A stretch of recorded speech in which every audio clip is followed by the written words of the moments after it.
Dr. William Li, welcome back to the podcast. It's a pleasure to have you here. The new book, it's incredible. I've been spending the last couple of weeks on it. It's fantastic.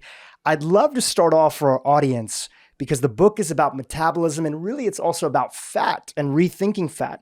So give us a couple of the top misconceptions that people have about both metabolism and fat that you're trying to help them unwind with the latest science. I will start with really the myths that I actually carried around with me for a long time, right? So the first one about metabolism that you hear so often is that people are either born with a fast metabolism or a slow metabolism, right? And so the typical thing you say, my sister was so lucky. She was born with a fast metabolism. She's skinny as a stick. She can eat anything. But me, I was born with a slower metabolism. That's why I've had to struggle with my weight and struggle with food, right? That's wrong. And the science actually tells us something different. That's one myth. Okay, that's number one. And who hasn't heard somebody say that or who hasn't said that themselves in the past? Exactly. Second thing is that this myth is that, when we reach our middle age, whatever that may be, it might be 30s, 40s, 50s, and so on, we're going to start gaining weight, right? So anyone who's, let's say, above the age of 30 has stepped out of the shower, myself included, and you out of the corner of your eye, you actually look, you see the mirror and you're naked and you see a lump or a bump that you don't want to have there and immediately flashes through your head. I'm out of shape. I got to eat better. Then you step on the scale and the number is actually not the one that you want to actually see. You get bummed out. And that's the trigger for thinking about metabolism and fat and food. It's really the wrong set of triggers. And it's actually the wrong reason for you to actually fight body fat. And so the idea that is really startling, that's a myth, is that when we reach our middle age, our metabolism naturally slows. Not so. And the science also teaches us what really is actually happening. Wow. Anything else that you want to add to that? Or those two, those two right there, that itself is like a volume of books that you could write just on that topic. I'm gonna throw one more out there, which is that, no matter what kind of fat you are worried about, that it's really around your waist that when you start gaining weight, that fat actually starts first. And it turns out the place that you start gaining weight when you increase your body fat isn't around your waist. It's not the muffin. And when I tell you where you start gaining weight, you're going to be really surprised. And so are the listeners. All right. So stay tuned for that. We're going to get into all that. But we're going to start at even some of the basics, right? Let's start off with that first myth that you mentioned. And we're going to jump around a little bit inside of the book. But this idea that some people are born with a fast metabolism and some people are born with a slow metabolism. So people who have a harder time losing weight, they often think, oh, my metabolism is slow. I think even back in the 2000s, I heard Oprah say this one time on TV and was talking with the audience. Later on, it kind of shifted into thyroid and that sort of conversation for her health. Tell us a little bit more about this idea of metabolism, even maybe some of the origins of where it even came from. Right. Well, look, a lot of people, I think probably everyone thinks they know something about metabolism. It's a very common term. People sling that word around all the time, even doctors. I'm a medical doctor. I'm trained to talk about metabolism and biochemistry. But in fact, everything that we thought we knew about metabolism was overturned about 2 years ago through a research study that was published in the journal Science. It's a peer-reviewed journal. It's one of the top journals out there for scientific discovery. And indeed, this is a real discovery. So there was a study that was led by a guy named Herman Ponzer out of Duke University, working with 90 other researchers. So this is like a global study involving 20 countries and 6,000 people, in which what they were trying to do is to say, what does human metabolism really look like? All right. And not only did I want to study everybody in the exact same way to look at metabolism across 20 countries, but they wanted to study the human lifespan. Now, so much of us, so much of our interest now is about lifespan, right? Living longer. But the real clues can be gleaned from how do we actually live, even when we're not old, but as we get older, what changes, right? If anything, how are we hardwired? So this study dove right into that. For metabolism. What they did is they took 6,000 people across the human lifespan. They studied people that were 2 days old and 92 years old. That's a whole gamut. All right. And they studied them using the same technique for metabolism. They gave them all a little drink of water.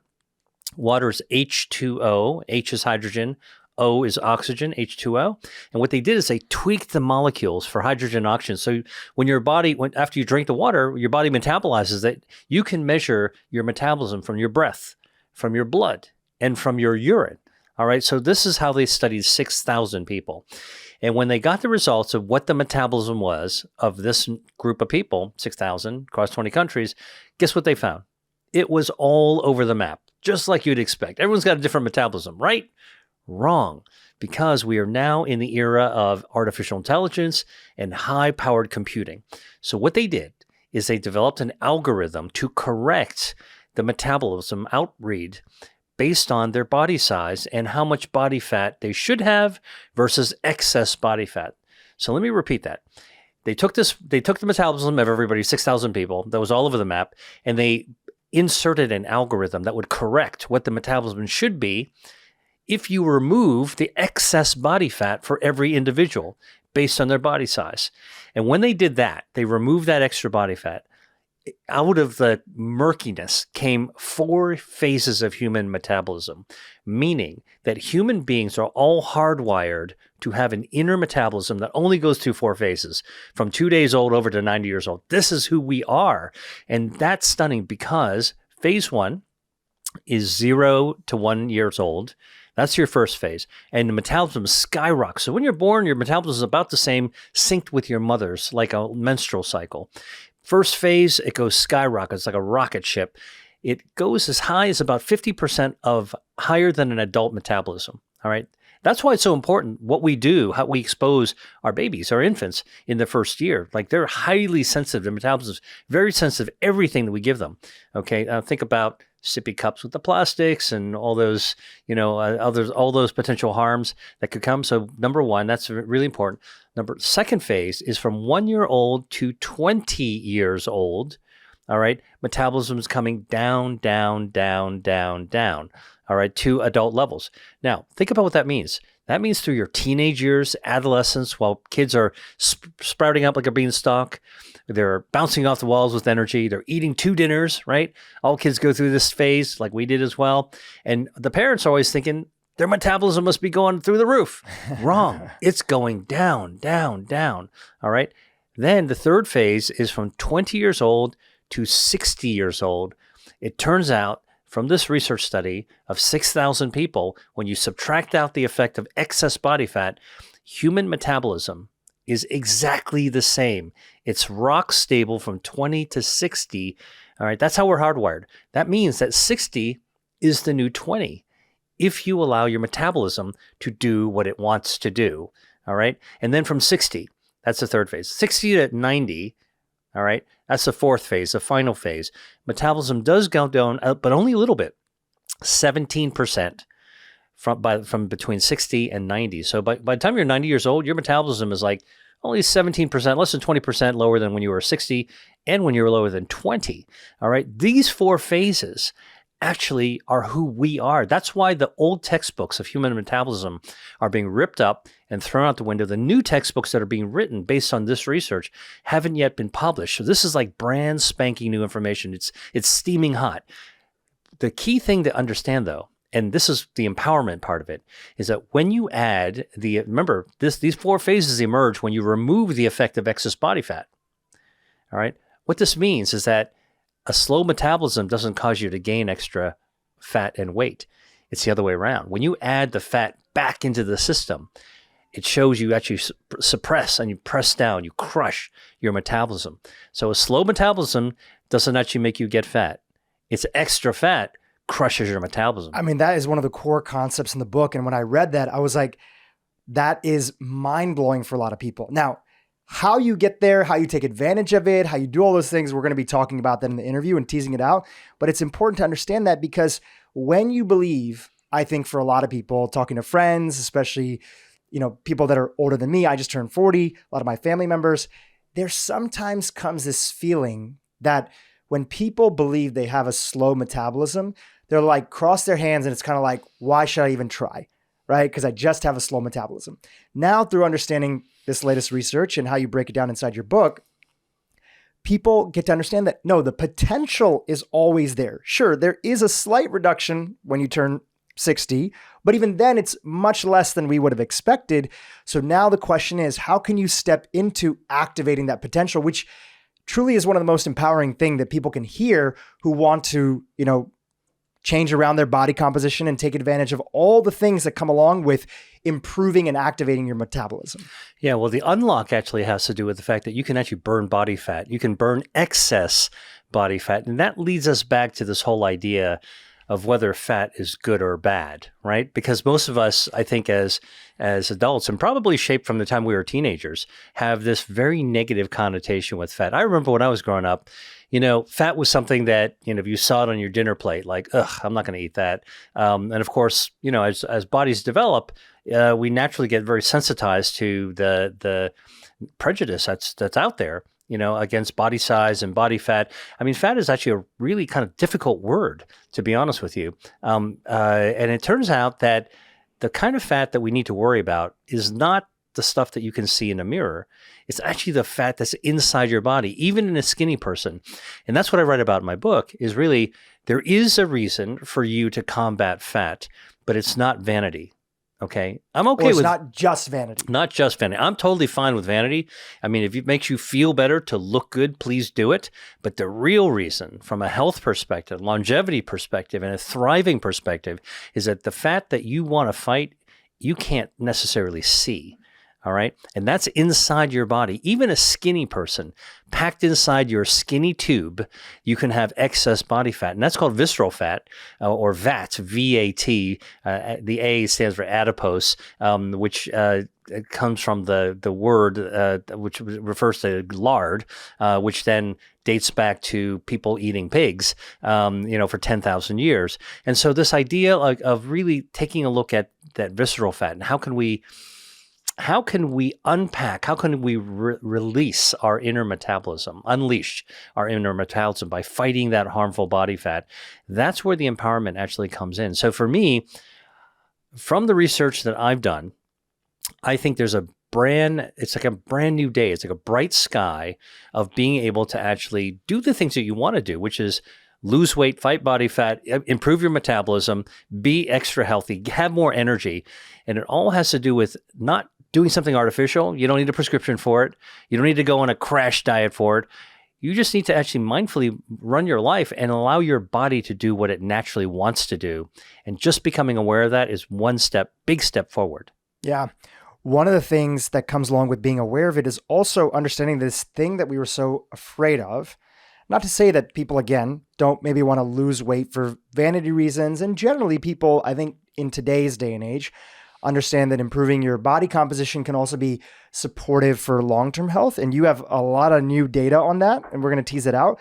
But part of this is understanding that this thing that we feared, fat, actually is in many ways our friend, right? So let's start there, right? Let's start there. Like, how is fat something so much more than just this thing that we fear and don't want in our lives? Well, look, I'm a research scientist. So as a scientist, I go back to look at the origin story of our organs. Like, what's the origin of your heart? What's the origin of your brain?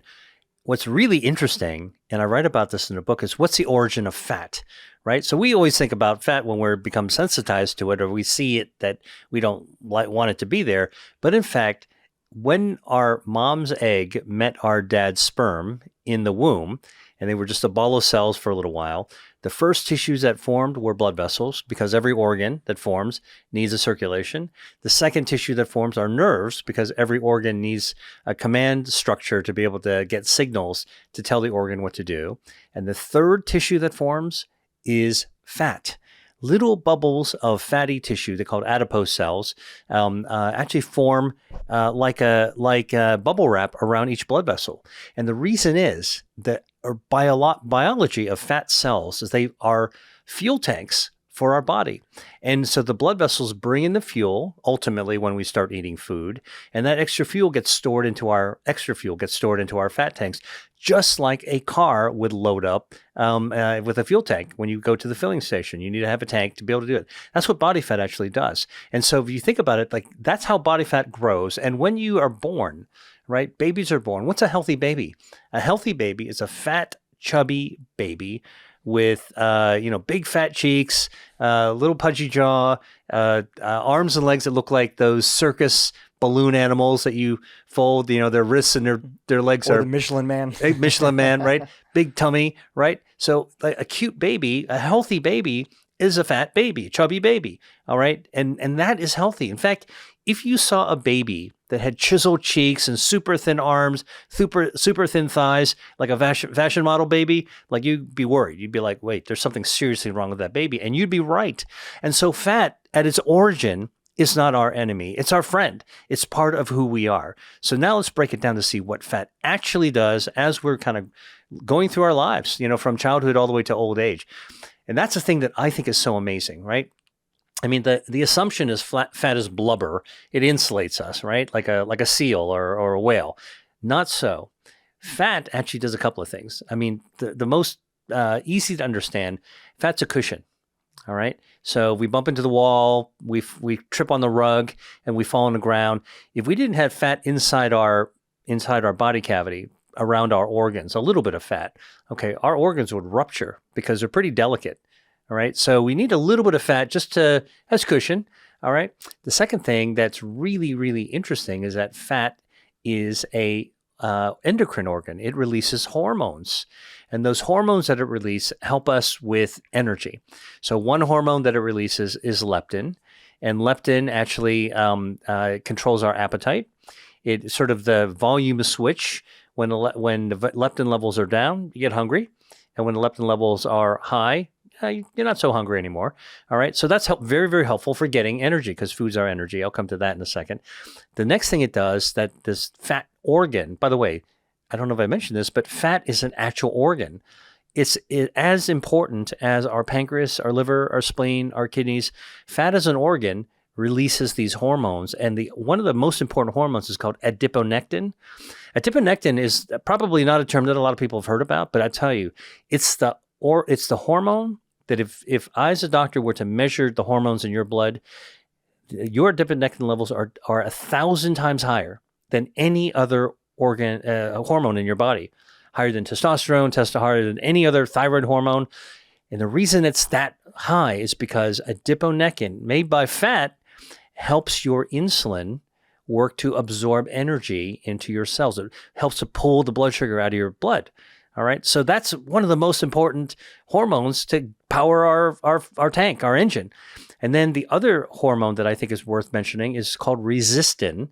And resistin is sort of like if adiponectin is the gas pedal to allow you to absorb energy into from food and from your blood into your cells, resistin is the brake. It allows you to actually slow down. So between the brake and the gas pedal, these hormones are made by our body fat. Like that's how we're powered up long before you can even look in a mirror. I mean, number one, we had body fat before we had to face the stuff with food. Number two, when we had food, we needed fat to make these hormones so that we can actually run. And the other function of fat that's really incredibly surprising and important is that our body fat serves as a space heater. Just like when you're in a college dorm and it's a cold night and your radiator's not working, you plug in a space heater to get that warmth. That space heater function is made by something called brown fat. Now, a lot of people may have heard of brown fat. It's kind of out there in the internet, like weightlifters talk about it. But brown fat is important to understand because other types of fat, two colors of fat, brown fat and white fat. White fat is subcutaneous fat and visceral fat. We talked about visceral fat. That's the fat that's in your body cavity. It's the cushion. It's the baseball glove that wraps around your organs. All right. Subcutaneous fat, the other kind of white fat, is the jiggly fat. It's under your arms, under your jaws. It's the muffin. All right. So that's the white fat. That part is one thing. Brown fat is really, really remarkable and only discovered recently in humans. Brown fat is not jiggly. It's not lumpy bumpy. It's paper thin, and it's not near the skin, so you can't see it. It's pressed near the bone, and it's around your neck, under your breastplate, under your arms, and a little bit in your back, and a little bit in your belly. And that is actually a space heater. So when your body needs to fire up its metabolism, your brown fat turns on like a space heater, like a torch, actually. Like if you're lighting up your gas range, you need a clicker, whoosh, The flame goes on. That's what the brown fat does. And the energy it draws to create that flame, it draws that energy from white fat. It draws down the energy from excess fat. So brown fat burns down white fat. Good fat can burn down bad fat. And the real surprise is you can eat food that can actually turn on the brown fat. Foods, and we'll get into some of those. And also there's some lifestyle things that people can do as well. Absolutely. Can we mention a couple of lifestyle things before we get into food? We'll have a whole section on food. Yeah. Well, look, I mean, the thing that's so important about maintaining look, it's all about balance, right? I mean, like so many other things about health and healthy aging. Goldilocks, right? Not too much, not too little. Not too hot, not too cold, just the right amount. And it's not one number. It's really a level. So you can kind of cycle in and out and pretty much, be okay unless you go too high or too low. So among those things that you want to basically keep your metabolism, your engine running, okay, is exercise, physical activity. Physical activity is really important to keep our metabolism trained, running. It's kind of like a car engine. You don't want to be parked in your garage without starting it for months. Start it up, take it around the block. Okay, that's physical activity every single day. You don't need to work out. You don't need a trainer. But even like walking for 30 minutes a day actually gives your metabolism a little kickstart. So it's actually doing its thing, clears the pipes. All right. And in fact, one of the things I write about that's so interesting is, of course, going on aerobic exercise, doing cardio is going to be better. You're going to burn more energy, of course, and burning down extra energy from calories from whatever food you might have eaten the day before. But the interesting thing is that even small amounts of movement, for example, fidgeting, can actually increase your metabolism. And this is the amazing thing. The fidgeting is like people that shake their legs. Yeah, is this idea of like NEAT? Is that something? Like, I forgot the acronym of what it stands for, but it's called NEAT. I'll look it up, but keep on going. Fidgeting, right? I mean, like fidgeting is like shaking the leg, tapping, going up and down with your knee, tapping your arm, something. People are nervous. It's like a nervous tick. When you're around somebody who's fidgeting, like it can be annoying in public, right? But it turns out that even that is a better use of your time, like you're continuously moving. So if you're at a standing desk and you actually go up and down on the balls of your feet, actually that's kind of a fidget. Like that actually increases your energy. That's the kind of physical activity. So you got to move somehow. The worst, absolute worst is, consistent with what we know, being a couch potato doesn't help your metabolism at all. It destroys your metabolism. So you don't want to actually do that. That's a setup for body fat to start to grow, inflammation to set in. So you do want to that's a lifestyle issue that you want to actually do. Another thing that actually is very, very important is actually sleep. Now, we hear a lot about sleep as part of a healthy lifestyle, but it turns out that if you don't get enough sleep, all right, what happens is that your body's inner metabolism actually does a lot of work while you're sleeping. Your metabolism is burning down energy. It's burning down extra energy when your insulin's levels are low because you're not eating when you're sleeping. And so you want to actually allow good quality sleep for the longest period of time you can. All right. There's hormones that are shifting, biochemical pathways that are shifting, metabolism that's actually activating. And so if you, let's say, typical college student, all right, staying up late, eating really late. I remember I used to have these 2 a.m. Pizzas with the friends of mine, and then we'd be staying up, and I got to get up early for class the next day. You don't have really good sleep, and you're eating a lot of unhealthy, rich, greasy food, fatty foods, right before you go to bed. Like that is a setup where not only are you taking in more calories and not good ones at that, but you're also actually not giving your body enough time to really do its metabolic job. So you kind of derail. So sleep is actually really important. Maybe we'll get into this a little bit later, but sleeping is just part of natural intermittent fasting because we're naturally not eating when we're sleeping. It's a perfect time to take advantage of our natural fasting state. So let's just talk about the college student here before we go on to the next item, right? And we'll come back to food. We're going to have a whole section on food, so stay tuned. How is it that the college student, right, does all these same behaviors that then they're in their mid-30s as they, start to approach 40, and now it feels like, well, that same lifestyle that I had in the past where I was thin and I could see my stomach and everything was working well and I, get up the next day and go do things, but I'm doing those same behaviors at 35 and they're wreaking havoc on my body. And as you said earlier, I can start noticing in the mirror. So what's going on there? Yeah, well, look, I mean, when you're younger, body's incredibly resilient. When you're younger, you can abuse yourself every now and then. You'll rebound back. Your body's hardwired systems, your metabolism will bounce back. That's why you can actually pull an all-nighter. You could stay up till 2:00 on a weekend and eat pizza, drink beer, eat pizza, hang out, get up the next day, study for test or whatever it is. Like, it's possible to do that kind of stuff for a little bit. But if you actually are practicing that behavior over a long period of time, what you're really doing is degrading your metabolism over time. Let me give you an analogy that I think most people understand. Our body, our metabolism is very similar to having a car with an engine that we're driving, right? So when you drive in a car, what do? You're running your engine. You implicitly know that. You don't think about your engine, but you know it's actually getting you from point A to point B. But you are looking at your fuel gauge, right? And the fuel gauge is either full or it's empty. When it starts to go to empty, what do? You pull over to the filling station, pull out the nozzle, put it into the gas tank, and fill it up. And when the gas tank is filled up, right, the nozzle will click. It'll stop delivering gas, dispensing gas. You put the nozzle away, you get back in the car, drive away, right? So that's really kind of like how the engine of our body runs with our metabolism. A couple points I want to make here. Number one, you're told that you really want to put good quality fuel in your car, right? If you put crappy gasoline in your car, your engine will run for a little while. I mean, but it's definitely not going to last as long and not be in as good shape if you over the long haul. And hence, back to your analogy of like, if you do this from a teenager or college student, do 10, 15 years of this stuff, you're wearing down your engine with bad fuel. Everybody has the potential and is a Ferrari, but if you put the wrong fuel in a Ferrari for long enough, you're going to end up breaking it down. And now add some sugar in the gas tank, right? When kids play that prank, sure. Screw up a car when we were kids. All right. So like that, think about it. And that's a good example of like when you talk about the harms of added sugar, like that's exactly what you do. Would you put sugar in your gas tank to poison your engine?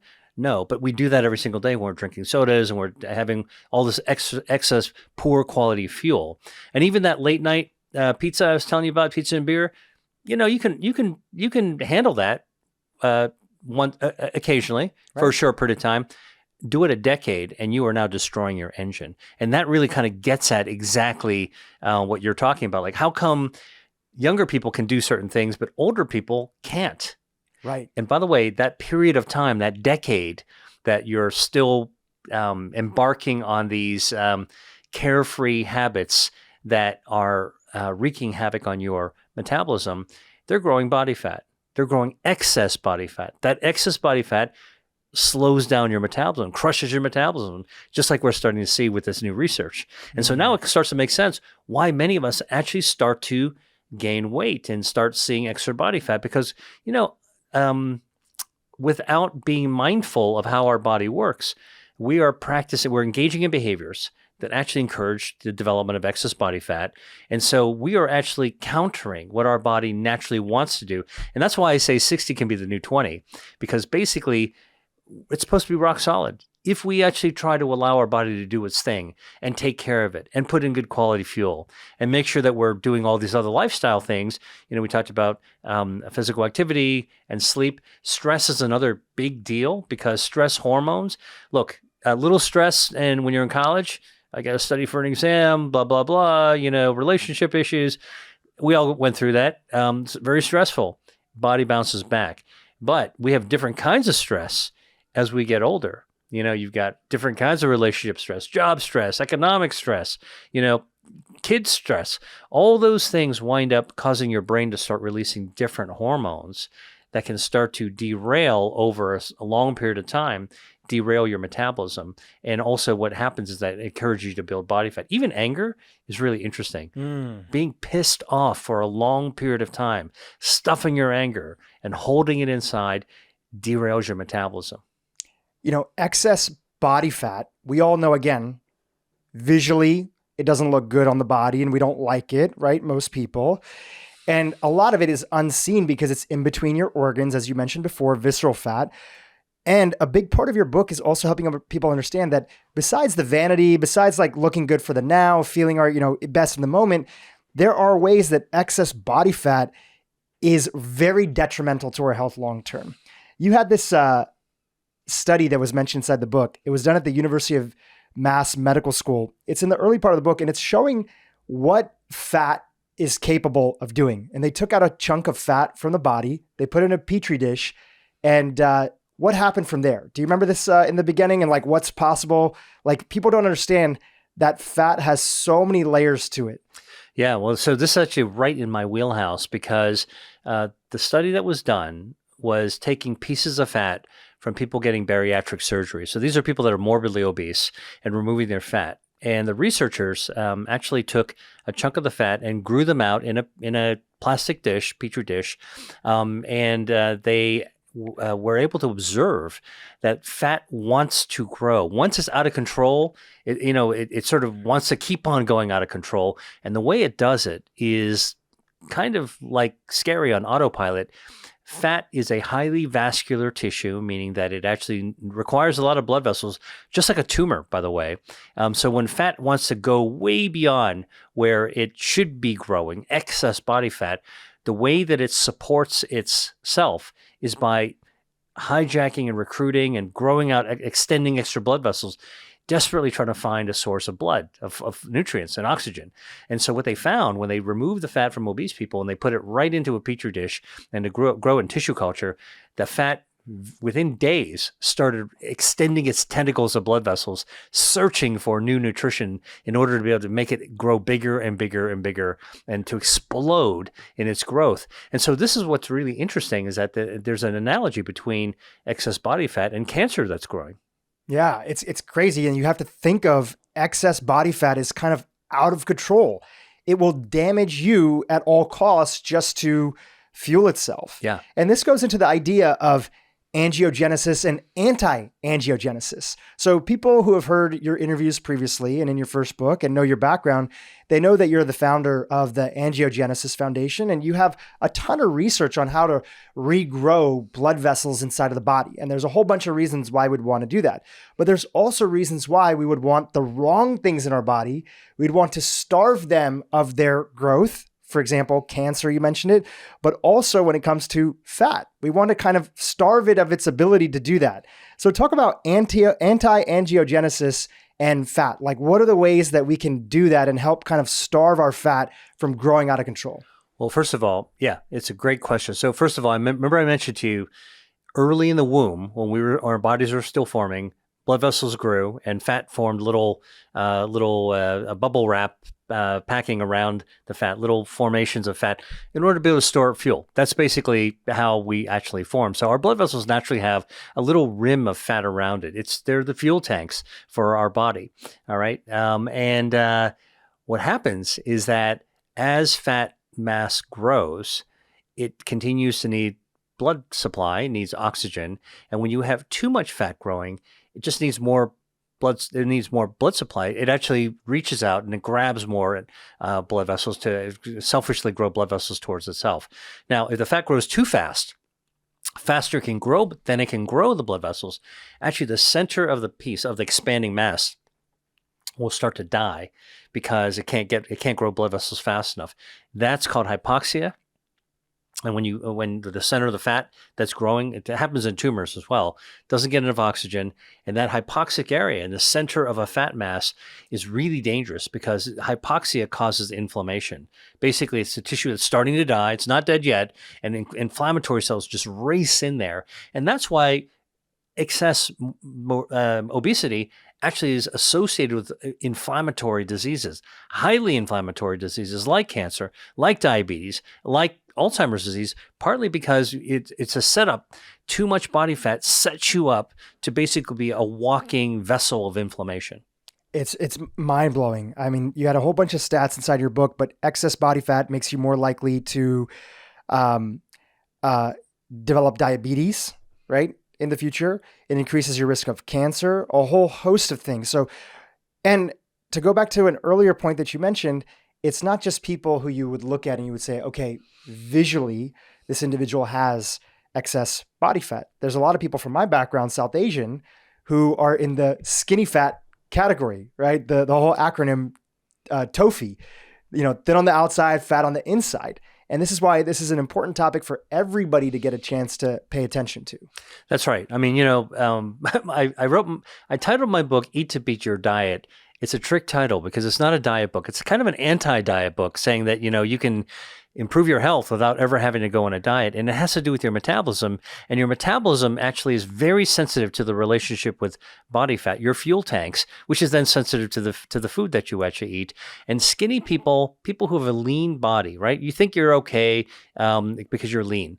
But that's not necessarily so, because the visceral fat, which is the fat you can't see, not the muffin, not the thigh, not the butt, not the jiggly part under your arm. It's packed inside your body. Can happen in a thin person. Let me tell you what visceral fat's like. The analogy I give is that if you went to a FedEx shipping place and you wanted to send some fluorescent light bulbs, all right, long, thin light bulbs that are delicate, you're going to get a thin box and you're going to actually ask for some peanuts and you're going to pack the peanuts in there, right? Now you could put the peanuts in there gently and have just enough, or you can really begin stuffing extra peanuts in so that in fact the peanuts are actually pressing on the light bulb, like almost breaking the light bulb. Now you force the thin box close and you tape it shut. At arm's length, you got a skinny box, but inside there, the pressure from those peanuts are crushing the light bulb. And that's what can actually happen in skinny people. The peanuts are the visceral fat, the dangerous fat you can't see. It's stuck inside you. You could be skinny or big body size will also have it. Everybody needs to watch out about visceral fat. And the thing about visceral fat, I think it's like a baseball glove wrapped around your organ that can choke your organs. It's easy to grow, highly inflammatory. It's one of the first places that actually stores up extra fuel. You eat too much, that extra energy, your body's going to stuff it into those fat cells, that storage tank, your visceral fat. That's actually a place that you really want to be able to fight it first. Now, a really interesting fact that people don't know. I do this with my master classes that I've been on metabolism I've been doing, and I do make it really interactive. So I basically said, true or false, first place when you gain extra body fat is around your waist.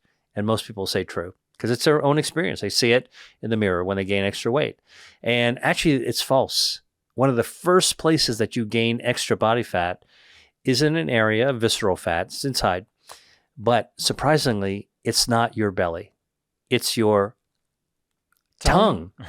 Your tongue can get fat, even a skinny person. So let me explain this to you. And it's the first to get fat? It's one of the first places to get fat. So studies have been done looking at the anatomy of the tongue.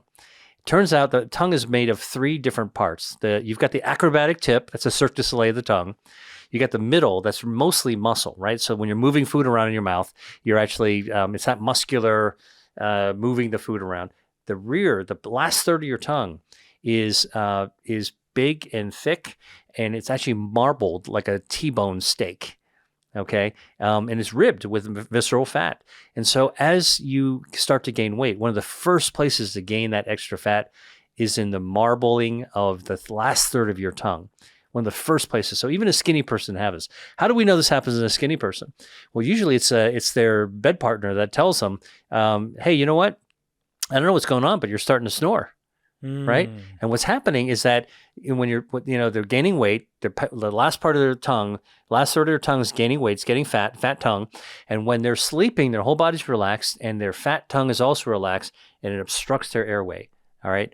We call that sleep apnea. Now you snort awake and you're starting to snore on and off. And so that's one of the early clues that you're actually gaining extra body fat, visceral fat, is when your tongue gets fat. Wild. And then there's this whole cascading effect, which is if you don't address that, sleep apnea disrupts your sleep. And then those individuals, we typically think of sleep apnea as being something that only, overweight individuals, older men deal with. But even a lot of young people deal with this. And it disrupts your sleep, and multiple people stop, breathing. You can get a sleep study done. I had a friend of mine who was on average every hour, stopped breathing 40 times, and it was disrupting his sleep. It was causing all sorts of issues, which that alone will increase and cause you to gain weight. Right. Now, you got to realize how these studies done to look at fat tongue was amazing. And this was done out of San Diego. There was the coroner's office actually did some of the early research studies to look at what the anatomy of the tongue was. They were actually doing autopsies of tongues of people who had died from trauma of various sorts, and they were able to really begin looking at the fat in the front, in the middle, and the back of the tongue. That's where they started to figure out. And then later on, people started to pick that up and like, oh wow, the back of the tongue is pretty fat, marbled like a ribeye. Let's now scan it, so we can actually start to take a look at fancy scans to take a look at the amount of fat that's actually there. And then they connected this, as you just said, with sleep apnea. And so it's not just the large men who clearly have too much tissue in the back of their throat. All right. It's also thin women who started to gain weight as well. So again, this is why the point that you were making is exactly what I want people to hear, is that everyone's needs to make excess body fat their business. It interferes with your health, no matter what your body size is. And what's nice is that if you can start to address that, you're going to allow your inner hardwired metabolism to shine through. That's how we can actually, at any stage of your health journey, no matter where you are in your life and how slow your metabolism, you think your metabolism is, and what your body size is, you have a shot at actually being able to actually control this hardwiring. So I'd love to zoom out for a second, and we'll come back to this, dialogue and the narrative of your book. In the traditional world of, I would say, classic PhD nutrition, looking backwards, big observational studies, and understanding why, when you look at a graph and you saw this explosion of obesity and overweight individuals around the globe, but in particular America, the answer from that traditional world is, hey, this is all about calories in, calories out. When we had an explosion of industrialization, we were more sedentary, so we weren't moving as much. And we also, yes, had more processed and especially ultra-processed foods. Mm-hmm. And ultra-processed foods are not inherently bad in this kind of classic worldview. It's just that they're a concentrated source of calories, and they are, in general, going to make you eat more. So yes, there's all this fancy stuff that people are talking about, weight and weight gain. But from our lens, again, just taking this side of the argument because I want to get your perspective on it, it's excess calories leads to a situation where you are building up excess fat. And there's nothing inherently that's causing that besides the fact that we are probably concentrating calories and we have more of a sedentary lifestyle. Give me your perspective on that view. What part of that might have some truth to it, and what part of that might not be the full picture? Well, it's definitely not the full picture, and it also is true. It's sort of it's a phenomenon that's actually true. If you stuff yourself with a lot of calories, that energy's got to go someplace. I'm going to explain to that in a second. But I think that it's way more than the taking the side of calories in versus calories out. Let me go back to that car analogy we talked about. Please. The fuel. All right. So if you were low on gas and you pulled over your car to the filling station and you filled up the gas tank, imagine if the nozzle didn't have the clicker so that when your tank was full, you would actually stop, right?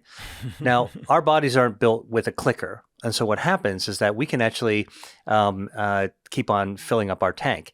Imagine if you were filling up your car with gas and you didn't have the clicker, what would happen? Gas tank would fill up. It would overflow the tank, run down the side of the car, around the wheels, and just start pooling around your feet. And you'd be standing in a pool of highly dangerous, flammable, toxic fuel right around you, right? And hopefully you step away from that, then air will eventually evaporate the gas. Now, in our human body, we don't have that clicker. And so the fuel that we use for our body's engine comes from food. We call it calories, right? So then we're eating, our food is our fuel. Remember, we talked about the better quality fuel means your engine's going to run longer. But what happens is that so whatever you need to just kind of run your baseline engine, your insulin is going to absorb that right away. Anything excess, when you're actually loading fuel into your body's going to stuff it into those tiny little fat cells around your blood vessels. All right. And those blood vessels are going to get a little bit bigger. If you keep on stuffing food, the little fat cells are going to get bigger, fat cells, bigger. They're stretched out like a water balloon. All right. And then when those are completely filled, if you keep on eating more calories in, more fuel. All right. Now your body's going to have to make some new storage tanks. more fat gets created. And then the extra fuel gets stored into those little fat cells, which get bigger and bigger and bigger and bigger. Now repeat that, copy and paste that, rinse and repeat that 10,000 times. And you can kind of see how if you continuously eat too much and you overstuff calories, look, your body's just going to make more fat to store that fuel, right? Now, remember we talked about that fat, as it gets bigger and bigger and bigger, it needs more blood vessels. If it can't grow them fast enough, it'll actually starve in the middle. You have hypoxia, and now you get inflammation, all right? And so what happens is that now, instead of standing in a pool of dangerous flammable gas, you are now having inside your body, because your food doesn't run out around your pools around your feet. It just gets stuffed in all the corners of your body. Now you actually have this inflammable stuff inside your body. That's how I kind of explain that traditional way of thinking about calories in and calories out. Yeah, you do need to burn your calories. I mean, we all burn our calories continuously just by being awake and blinking, but we're looking for balance, okay? And this is where the consumption and overconsumption in an era of abundance actually can be very, very dangerous. And the lifestyles we talked about, having exercise and sleep and stress management, along with food, and not just what to eat and how much to eat, but when to eat, all those things can actually kind of converge. So this is where metabolism becomes wonderfully complex, because it feeds into how our body naturally wants to operate. What's our operating system, right? When you're on your laptop, you're not thinking about how your operating system works. You just use your computer. But I think when we start seeing there's problems with your operating system, problems with our metabolism, problems with our body fat, then it's worth it to actually take the time to kind of figure out what can I do to actually streamline my operating system. And so part of that, what I'm hearing is that, essentially our modern lifestyle, which of course filled with chronic stress and all these lifestyle factors that are there, but also food-wise, if the food is primarily coming from ultra-processed ingredients, you don't have that ability to turn on your body's clicker. So you don't actually have the ability to tell yourself, hey, I'm full, I'm satiated, I don't need anything else. When we look around the world and we see these sort of societies that have maintained a little bit more of their traditional food and lifestyle, their way of life, and many of the foods that you talk about in your sort of new term for this diet, it's not a diet, but it's sort of a way of eating, the MediterAsian way of approach, which we'll talk about, that activates more of these clickers and doesn't let your fat run the show. When your fat is running the show, it's like all hell breaks loose, and you start craving more of that. That's why some people literally feel like, I don't have any control. My body is sort of controlling me. And in a way, what you're saying is that sometimes it might be because that fat is literally hijacking the system. Yeah, no, that's really true. And I would also say that ultra-processed foods, artificial preservatives, artificial flavorings, artificial colorings, they're present in most of the ultra-processed foods that we actually find. True, we're starting to see more organic and natural, but if you compare United States and Europe, in Europe they've actually regulated out a lot of these artificial preservatives and flavors and colorings that we routinely see. I was just coming to see you. I went through the airport and I went into one of those typical newsstands, magazine stands, and looked at the snack foods, and there are healthy foods like tree nuts, like walnuts and pecans and almonds. And when I picked up the bag and I looked at the ingredients, they were filled with artificial flavorings and coloring, right? So you can take something healthy, and by ultra processing it, you can turn it into something less healthy. Now, what do those things actually do? Perhaps one of the most profound things that ultra-processed foods do, and these types of additives to foods, is they mess with our gut microbiome. They destroy our gut health. And our healthy microbiome, as we now know, gut health is so important for not only immunity and lowering inflammation. Lowering inflammation counters the harm of excess body fat, right? Now you're starting to lose control over balancing the harms of extra body fat. But it turns out our gut microbiome also helps to control our metabolism, our healthy metabolism. So when you knock that system, that ecosystem of gut bacteria out of control, now you're actually messing with the hard drive and the operating system of our metabolism as well. So again, I think eating ultra processed foods, and by the way, even in healthy traditional societies that have become modernized, modern Japan, modern China, modern Mediterranean countries, when you study the effects of that ultra processing, you see that their health is also starting to flag and fail. There's a whole section inside of the book where you go through the health systems, which you're so known for. And you talked about last time on the podcast and how the health defense systems. And you talk about the latest research of how excess fat specifically, damages those systems and can hijack. You just broke that down for the microbiome, right? And actually, I have one more question about the microbiome, but we also have the other systems as well. I'd love to walk through those for a little bit. The DNA protection system, the immune system, we'll walk through them all. So in the microbiome system, one of the things that you talked about was that there was a twin study and they looked at the microbiome. Can you chat a little bit more of that if you remember it offhand? Well, I mean, there's a number of twin studies looking at the microbiome, but they actually take a look at twins. There's a study that looked at twins, looking at those twins who actually became heavier, overweight or obese versus thin. And they actually found striking differences between the microbiome. And other studies have actually delved deeper to take a look at differences between the microbiome of people who are heavy, obese versus people that are thinner or leaner in their body composition. And what they're finding, I'm sure there are many, many differences that have yet to be discovered.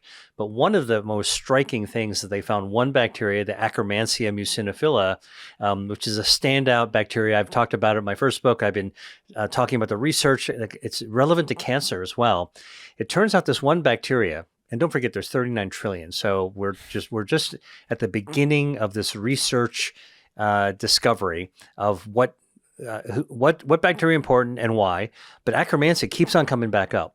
All right, and Akkermansia seems to actually be present in people who have healthy body compositions, leaner in nature, and it's almost missing and is sometimes absent in people who are overweight or obese.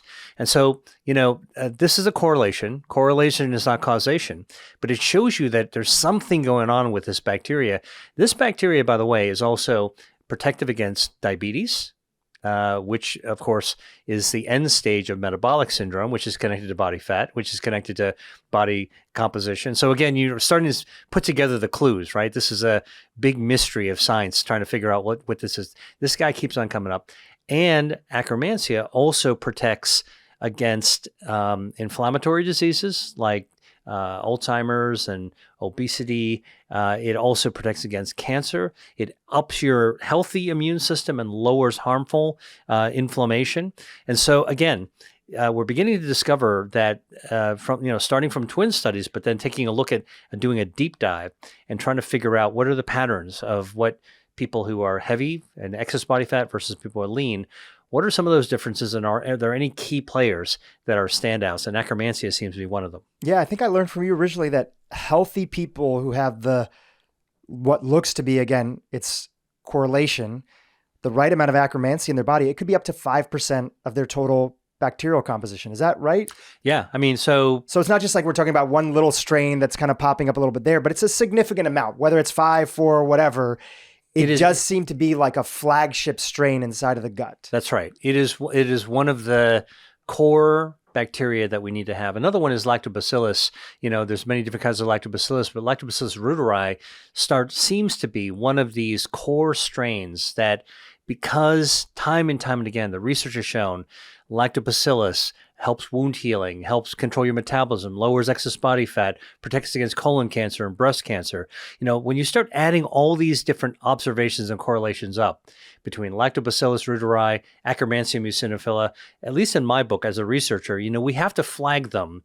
These are the ones you want to put on your refrigerator magnet to say, you know what, if we had a choice of actually trying to grow these bacteria, these are the ones you actually want to have.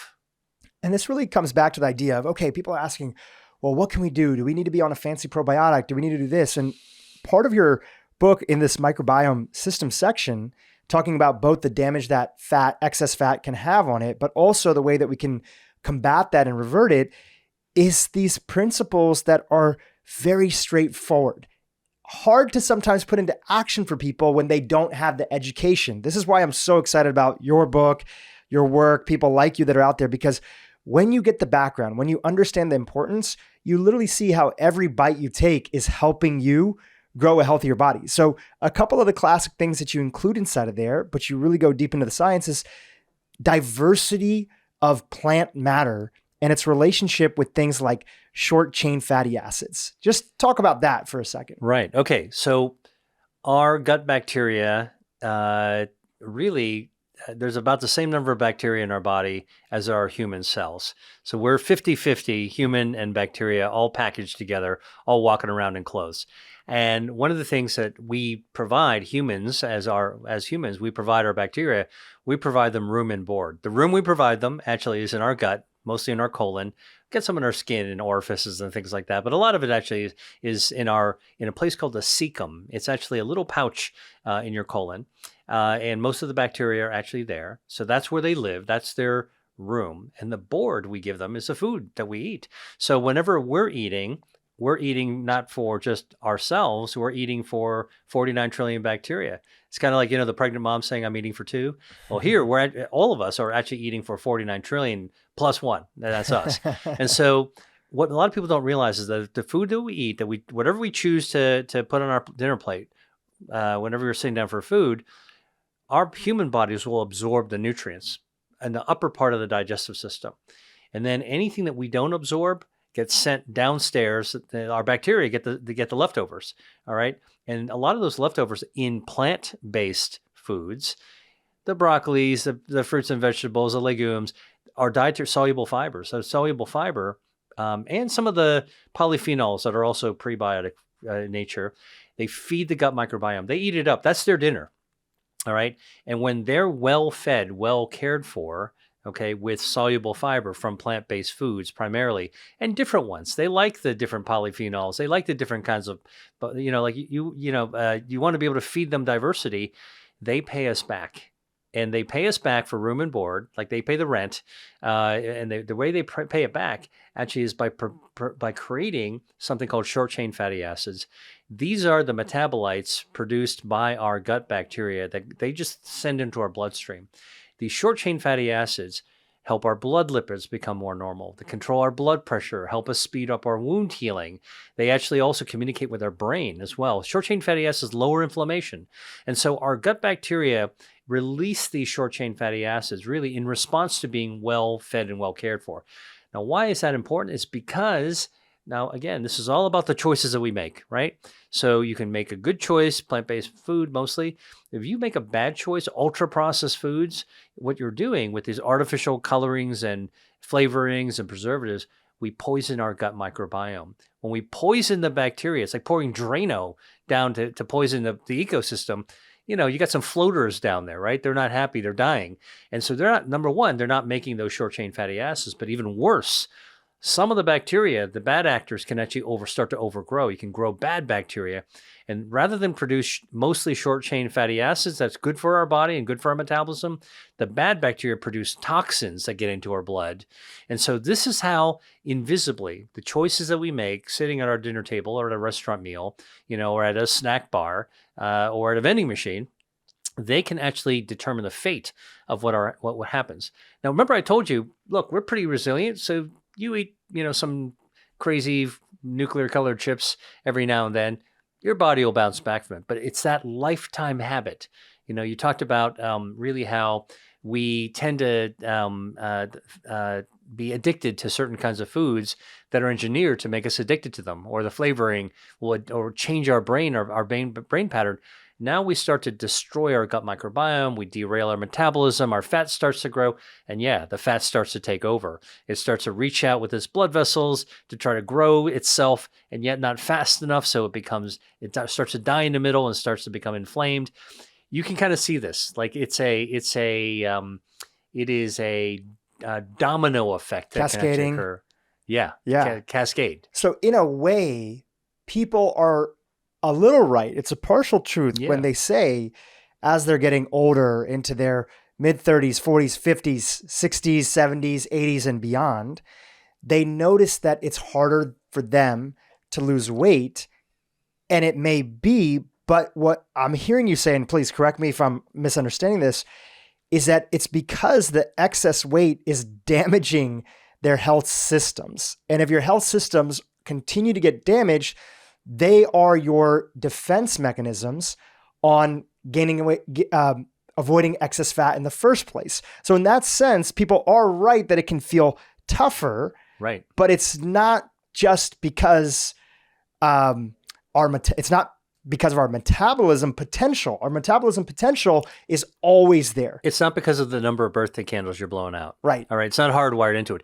It really is, again, it's that idea that if you put poor quality fuel and you mistreat your car over a long period of time, you can hot rod your car around the block a couple of times, once or twice, no big deal. But if you keep on abusing that car, it's not going to be lasting. You take it out 10 years, it's not going to be driving as well as a car that's been well cared for. The difference with a car and a body, though, is that we can actually revert back. The car will start to corrode. Our human bodies, and this is really, I think, the message of empowerment, is that we can actually be mindful to know that just how powerfully hardwired we are, we can try to restore our operating system and really have it do what it wants to do simply by being mindful of how we eat, when we eat, what we eat, and also these other lifestyle choices. What's another health system that you want to talk about in the context of how excess fat can damage it and how we can start to unwind that and actually activate that health system? All right, I'm going to tell you one that's not very well known, which is people know stem cells by mostly associating with driving to the corner strip mall and getting their knees injected or their elbow injected, right?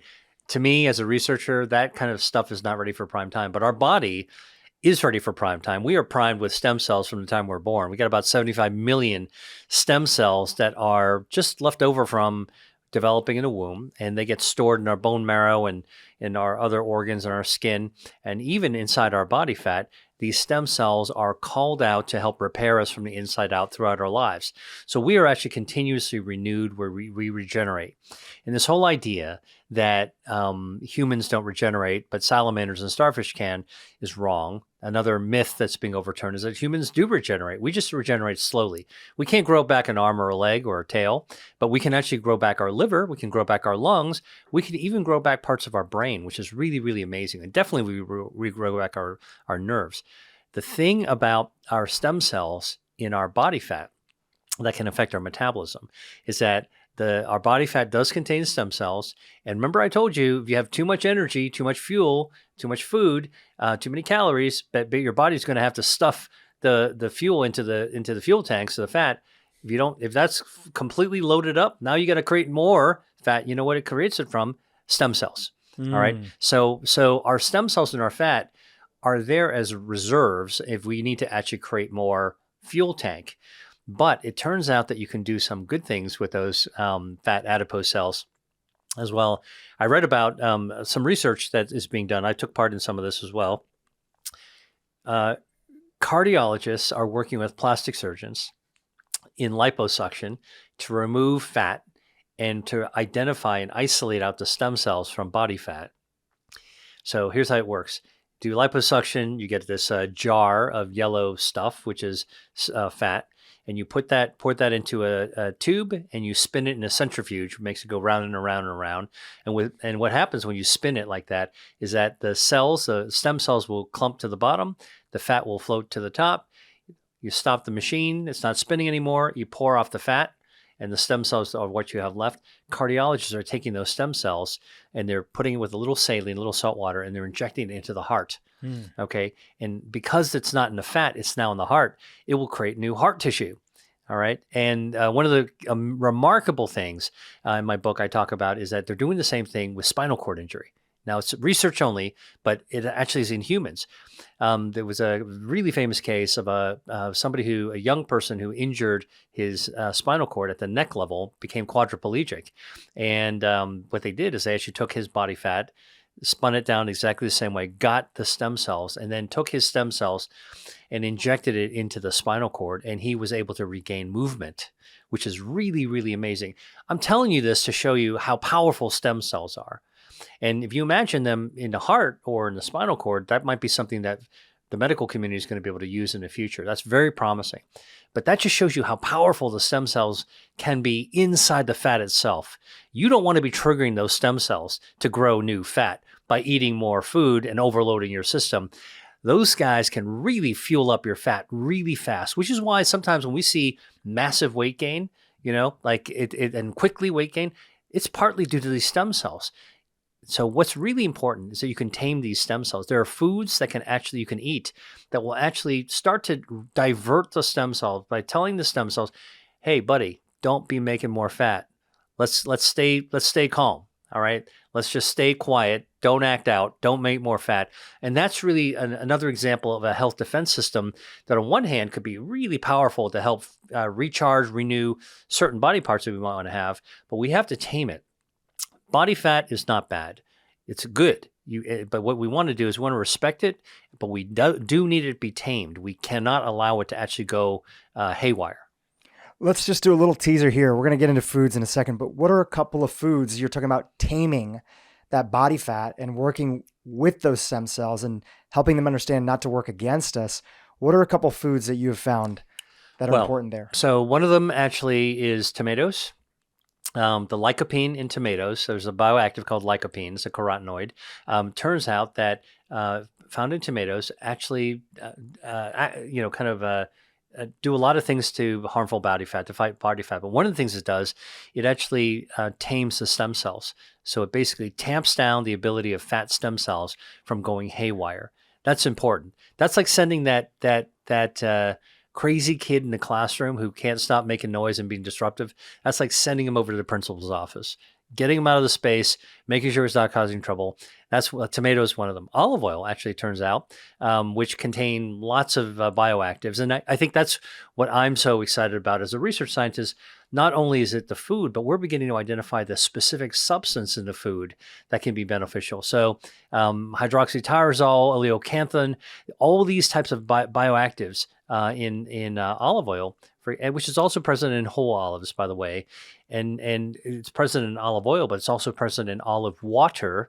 Olives are mostly water, not oil. So when you press olive oil, it turns out that they throw away the water right now, and they collect the oil. But the water's got a lot of these polyphenols. One of them, hydroxytyrosol, which also makes it into the oil a little bit, actually will tame your stem cells in body fat. So again, this is an example where the foods that we eat actually not only, surprisingly, actually can help us fight body fat. That's one of the things that I was so surprised at when I started to set out to do this research. You assume that when you're eating food, you're going to grow fat eventually, right? Here, actually, there's actually substances in food that can actually help you tame and even lose fat. In the premise of this book and in the introduction, you're basically taking the reader on a journey that you didn't set out to write a diet book. And it's obviously an anti-diet book, right? That's why it's called Eat to Beat Your Diet.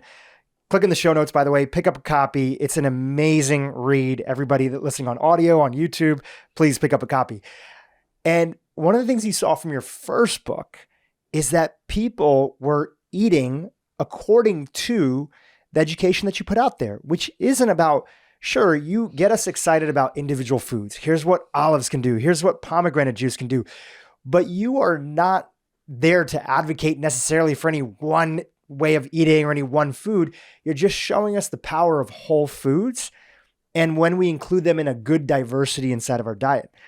Now, the thing is that even though you didn't think that you were writing a weight loss book, a lot of people went on that eating program and style from the first book, and they were reporting and they were writing into that, hey, like, I'm not trying to restrict calories. I'm not trying to lose weight, but I'm noticing that I am losing weight. And that was really an amazing experience for you to have.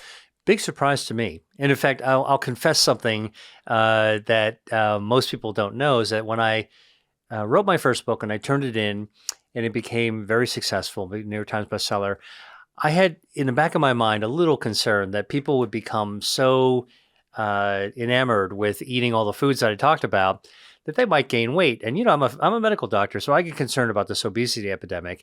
And I would be receiving these emails, thousands of emails, tens of thousands of emails, people thanking me for writing the book and then talking to me about how more empowered they feel and how much healthier they felt. Some people said, I was able to get off of my medications. I got lots of really good feedback. And my radar was on for people that might say, but I was waiting for the but I'm gaining weight, because I'm eating so much of the good food that you guys are talking about. I never got that. What I got instead was, I distinctly remember somebody wrote in and said, and you know what?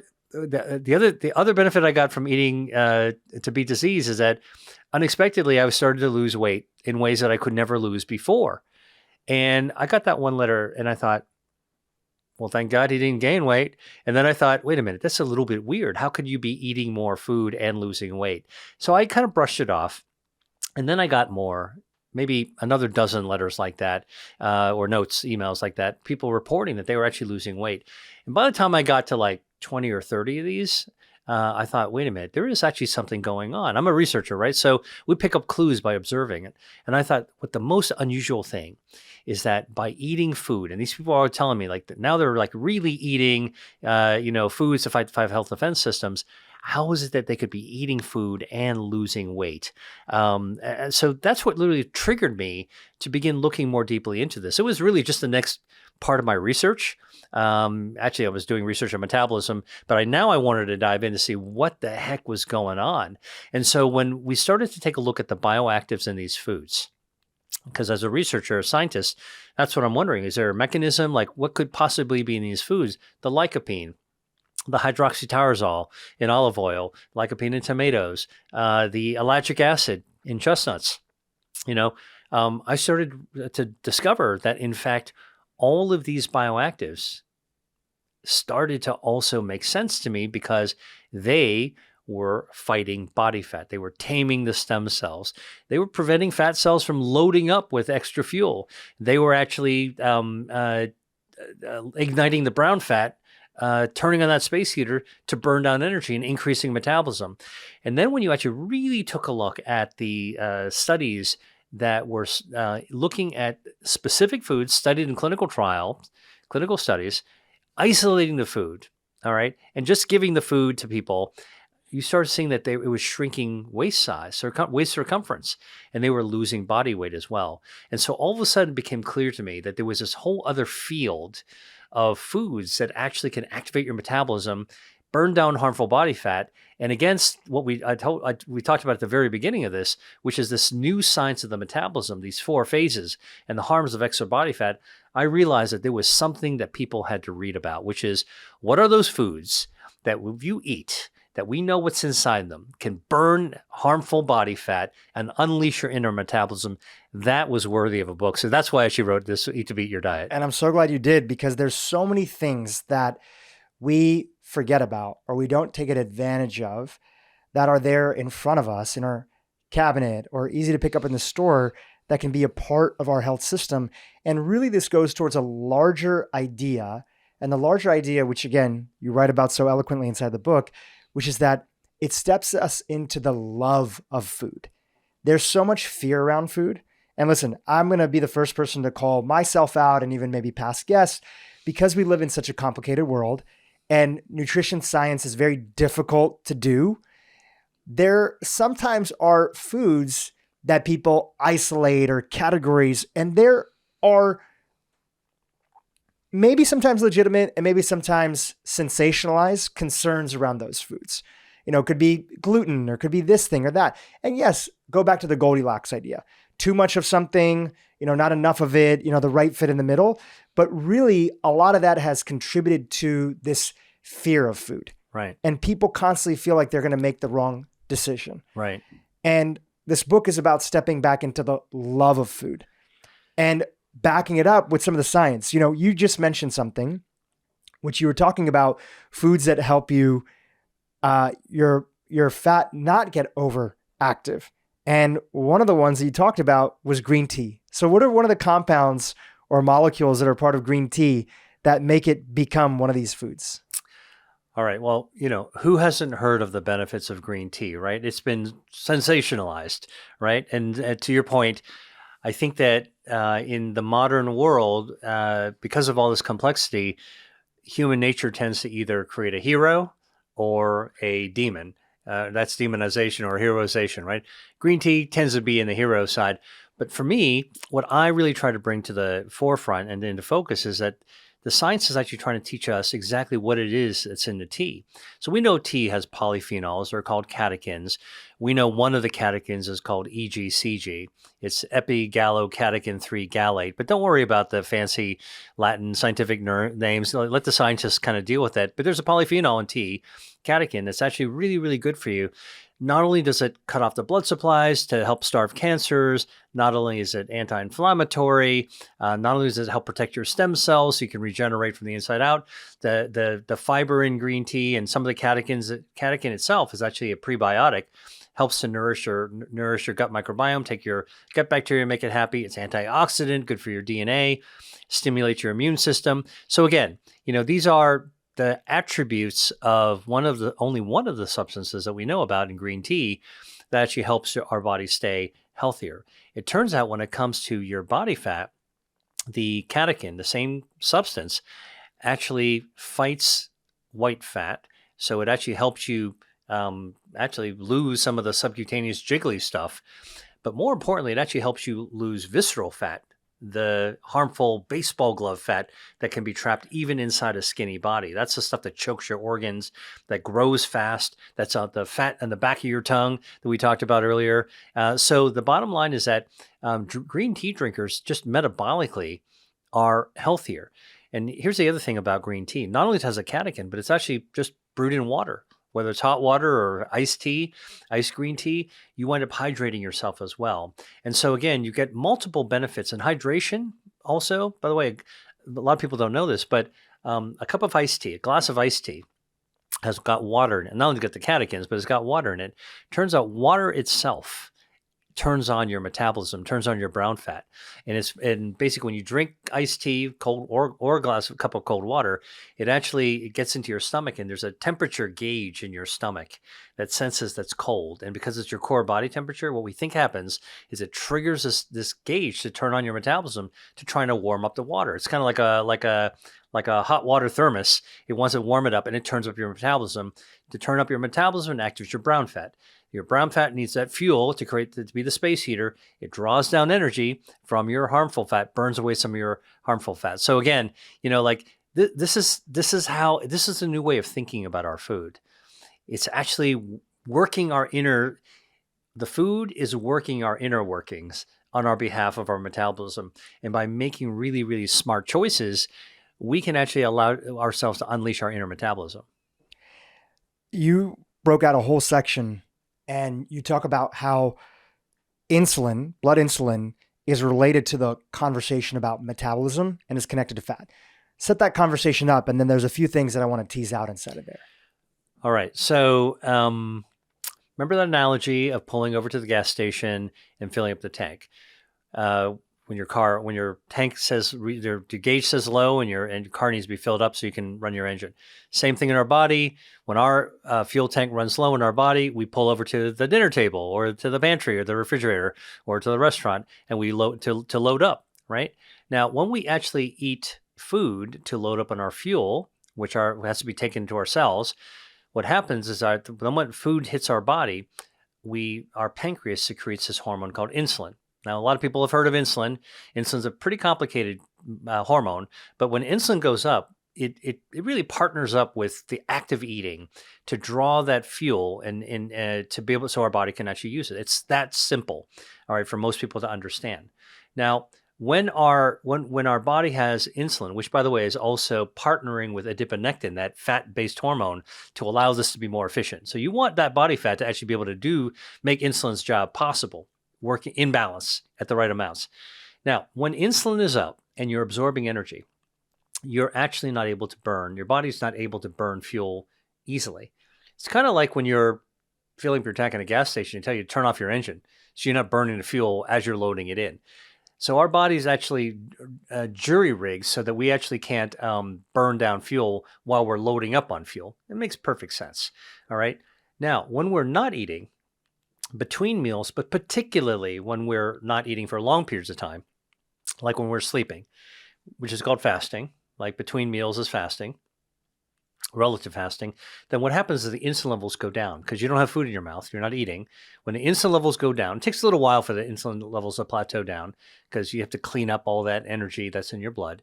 When insulin levels go down, then your metabolism switches into a different gear where it can actually burn down fuel again, right? That's like basically stop loading gas into your tank at a filling station, put the nozzle back, get in your car, start up that engine, and now you can begin burning fuel again. And so when we're not eating, when insulin's low, we're able to burn fuel, burn fat, excess fat, excess fuel in our body fat. And when we're actually loading and eating, we're not able to do it. Our body's hardwired not to do it naturally.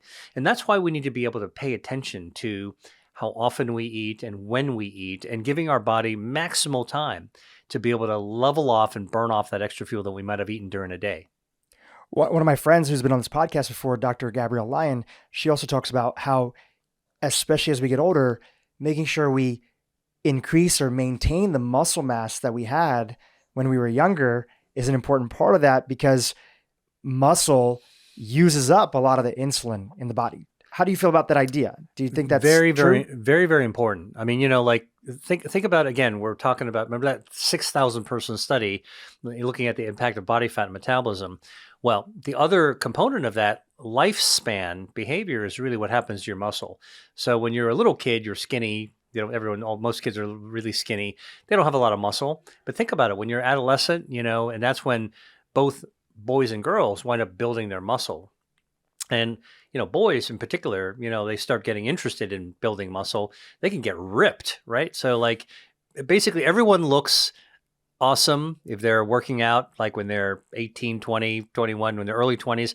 You're never going to look like that again, right? And that's and that basically, not just because you're too busy to work out, but that actually has to do with sort of the biology. And so as we naturally get older, all those forces of behavior and lifestyle conspire, and a little bit of our biology, to start losing muscle mass. And so what's really important is that be able to stay physically active, to keep on building muscle mass, to eat proteins that are actually building up muscle mass.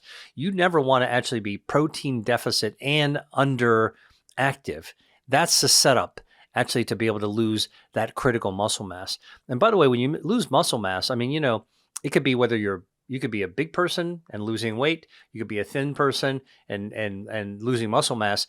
It's equally harmful. People actually have studied people with low muscle mass. The extreme is called sarcopenia. I mean, that's basically what people look like when they've been stranded on a desert island or a concentration camp. That is a really, really unhealthy place to be. It also wrecks your metabolism as well. So it's all part of that body Goldilocks zone. You're right. Fat needs to be tamed. Muscle needs to be groomed.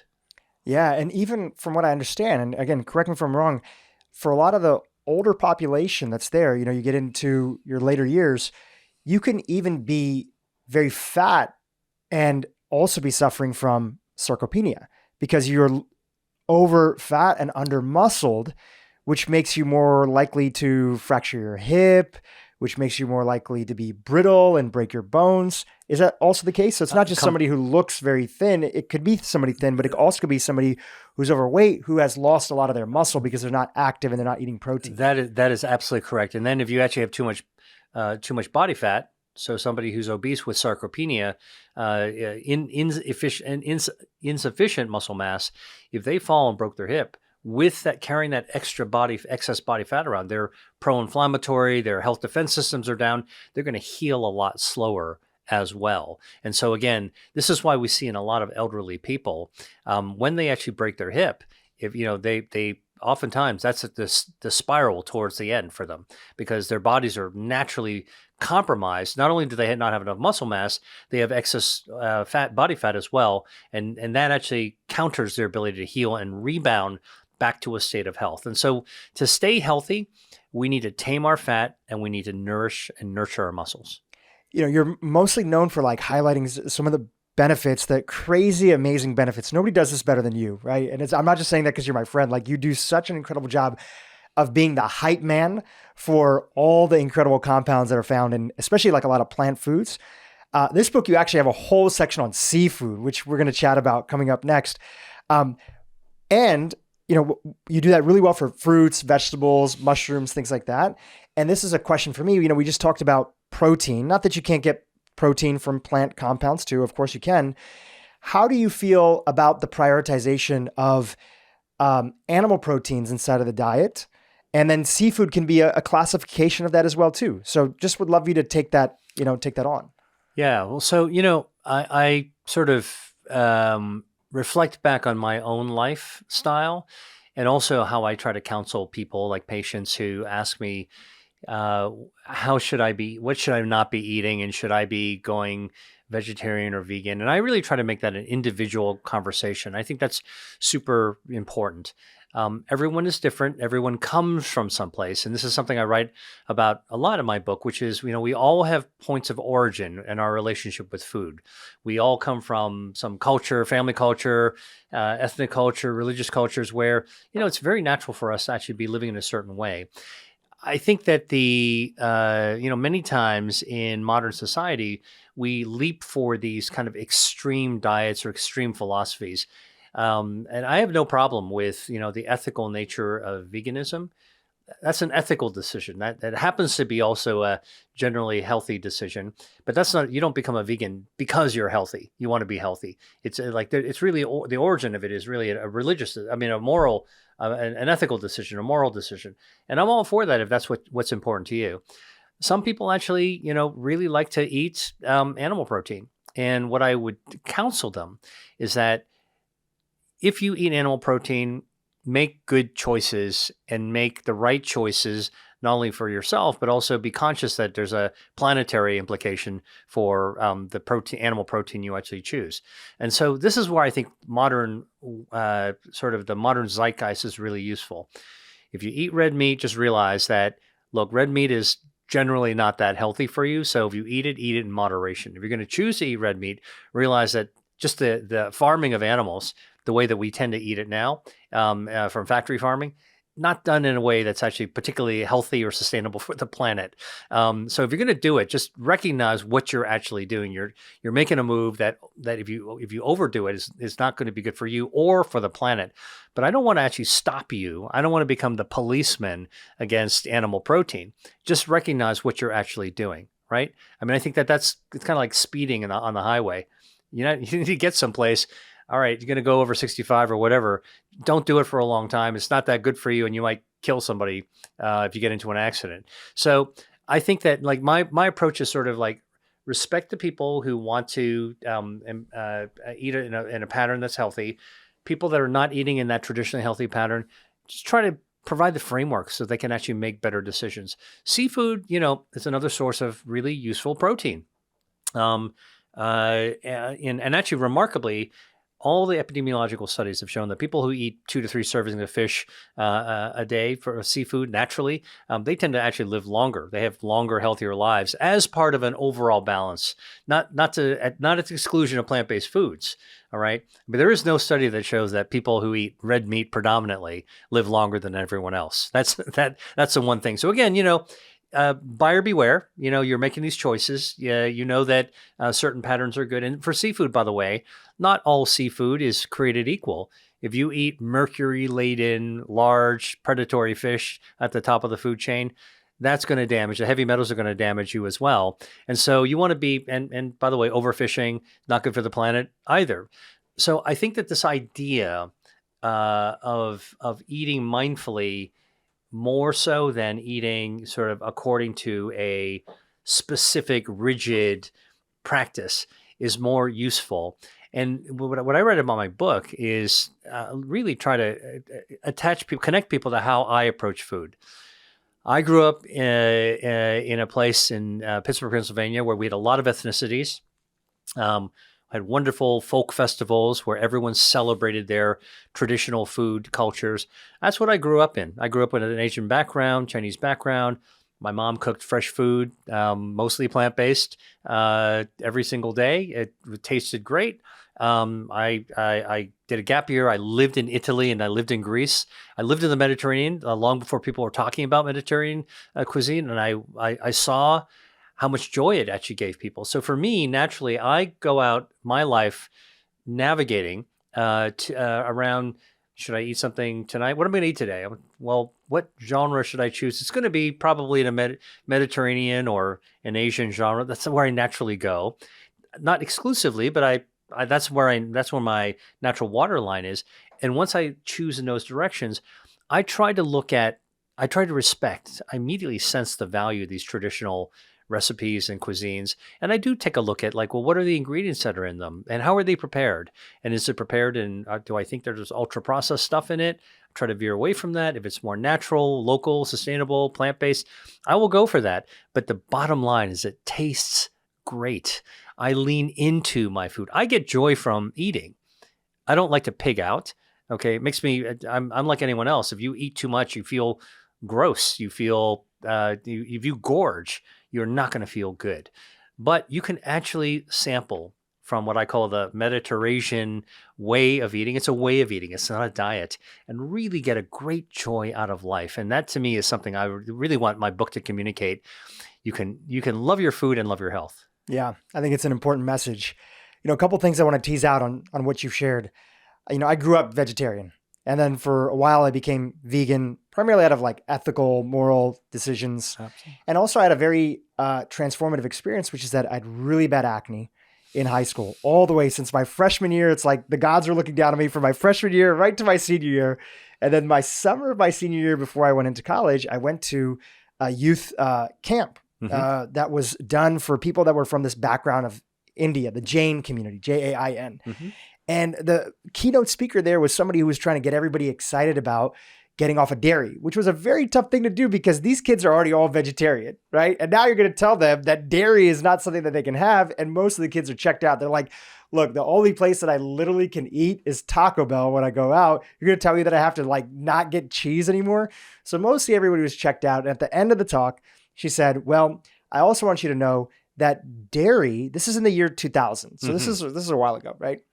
And I was just turning 18 at the time. She said, dairy can be, first time I'd heard somebody say like, I don't know if she used the word inflammation. Dairy can sometimes cause some inflammation for the gut, and then you can get acne. And as soon as I heard acne, as somebody had been struggling for years, I said, okay, my radar's up. I've tried the different gels. I've tried the different prescriptions. They dried out my skin, but ultimately the acne persisted. So I went on a journey and I took off dairy.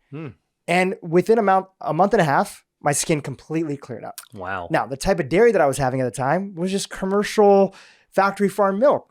Nobody taught me, I didn't learn until much later on about all the nuances that actually, there's goat's milk and there's yogurt and there's this small batch dairy that can be made more ethically. And actually dairy isn't inflammatory unless if you have a GI issue based on all the big studies that are out there. So, that was my own journey, right? I went through an experience. I kind of bought hook, line, and sinker the plant-based message. And as I started to get more into the world of personalized nutrition, personalized medicine through the people that I met, I started to understand that you can piece together different things to still be healthy. And you always have all the diversity of plant foods that are out there. And I also realized I was probably under eating on protein. And so I got that back up as well. And when people just told me like, how do you eat? I would just say, I eat my own personal way, but I just try to make it clean. I'm off of ultra processed foods, right? I don't even say I'm plant-based now because the only thing is that even though I eat a ton of plant food, I don't want to give the misconception that it's easy for everybody to hit their protein goals without having animal protein. When I started tracking my protein, you really have to work hard if you're vegan and you're vegetarian, if you want to hit those protein goals for what's needed, to be age appropriate and avoid sarcopenia and things like that. But I do respect completely the message that regardless of how you eat, there's some core principles that you want to make sure you never let go of. And that's really what this book is about, right? Don't let go of the diversity of foods. Don't let go of the range, and sample from all these different traditions that are there. And then find that last 10% that people want to tweak. Great, let them tweak and people can debate about it all day. But there's plenty of sick people out there. So let's just get them at least on the fundamentals that we know work. Absolutely. And I think, the other part of it to just connect to where the story you just told me is that, think about it. So many of us are influenced in our connections to food and our dialogue that we have with food and connecting to health start when we're younger, right? I mean, like, whether it's teenage, high school years or in college, like people start to become more conscious. There is a consciousness of how food connects to our health that starts quite early. It's not something that you just like suddenly the lights go on when you're 30 or whatever, or older. And so I think that the importance is to realize that our relationship with food, our consciousness of food, begins long before we actually are maybe explicitly aware of it. And the more mindful we are, one of the things that I talk about in the last part of my book, for how do you actually put this plan into action so you can improve your metabolism? I recommend food journaling. You bust out either a piece of paper and a pen if you're old school, or you could just use, like I've done, just take my iPhone, open up the notes, and I just record what time I eat and what I'm actually eating and how much I actually eat. No biggie. Scroll a couple of notes. And when you do that over the course of a day, over that course of a couple of days, over that course of a week, and you look back at it, it really does give you an objective view of what your relationship with food actually is like. We're interacting with our foods all the time, and I think as an adult we tend to lose connection. We tend to lose that concrete connection of like, what are the things that motivate us towards eating. When we're kids, it may be whatever our mom served us, or whatever, sneaking out with our friends. You talk about the Taco Bell. But honestly, I think that now we're adults, we can actually be more mindful of these choices.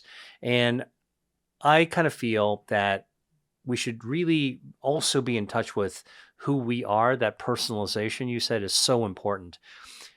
We each individually have our own preferences. I read about this in my first book as well. I call it food preferences. Don't feel like if somebody tells you to eat, walnuts, that's all you have to eat. It's going to solve all your problems.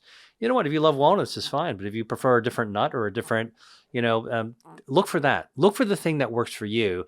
In every single one of my books, including this one, I put hundreds of foods down that are all supported by evidence. And what I encourage people to do is bust out your Sharpie or whatever it is that you actually do, or highlighter, circle the foods that you love already, because those are the ones that actually going to work for you. That's telling. That's kind of a kind of self-reflection of what healthy foods do you already love. Start with those and you're already ahead of the game.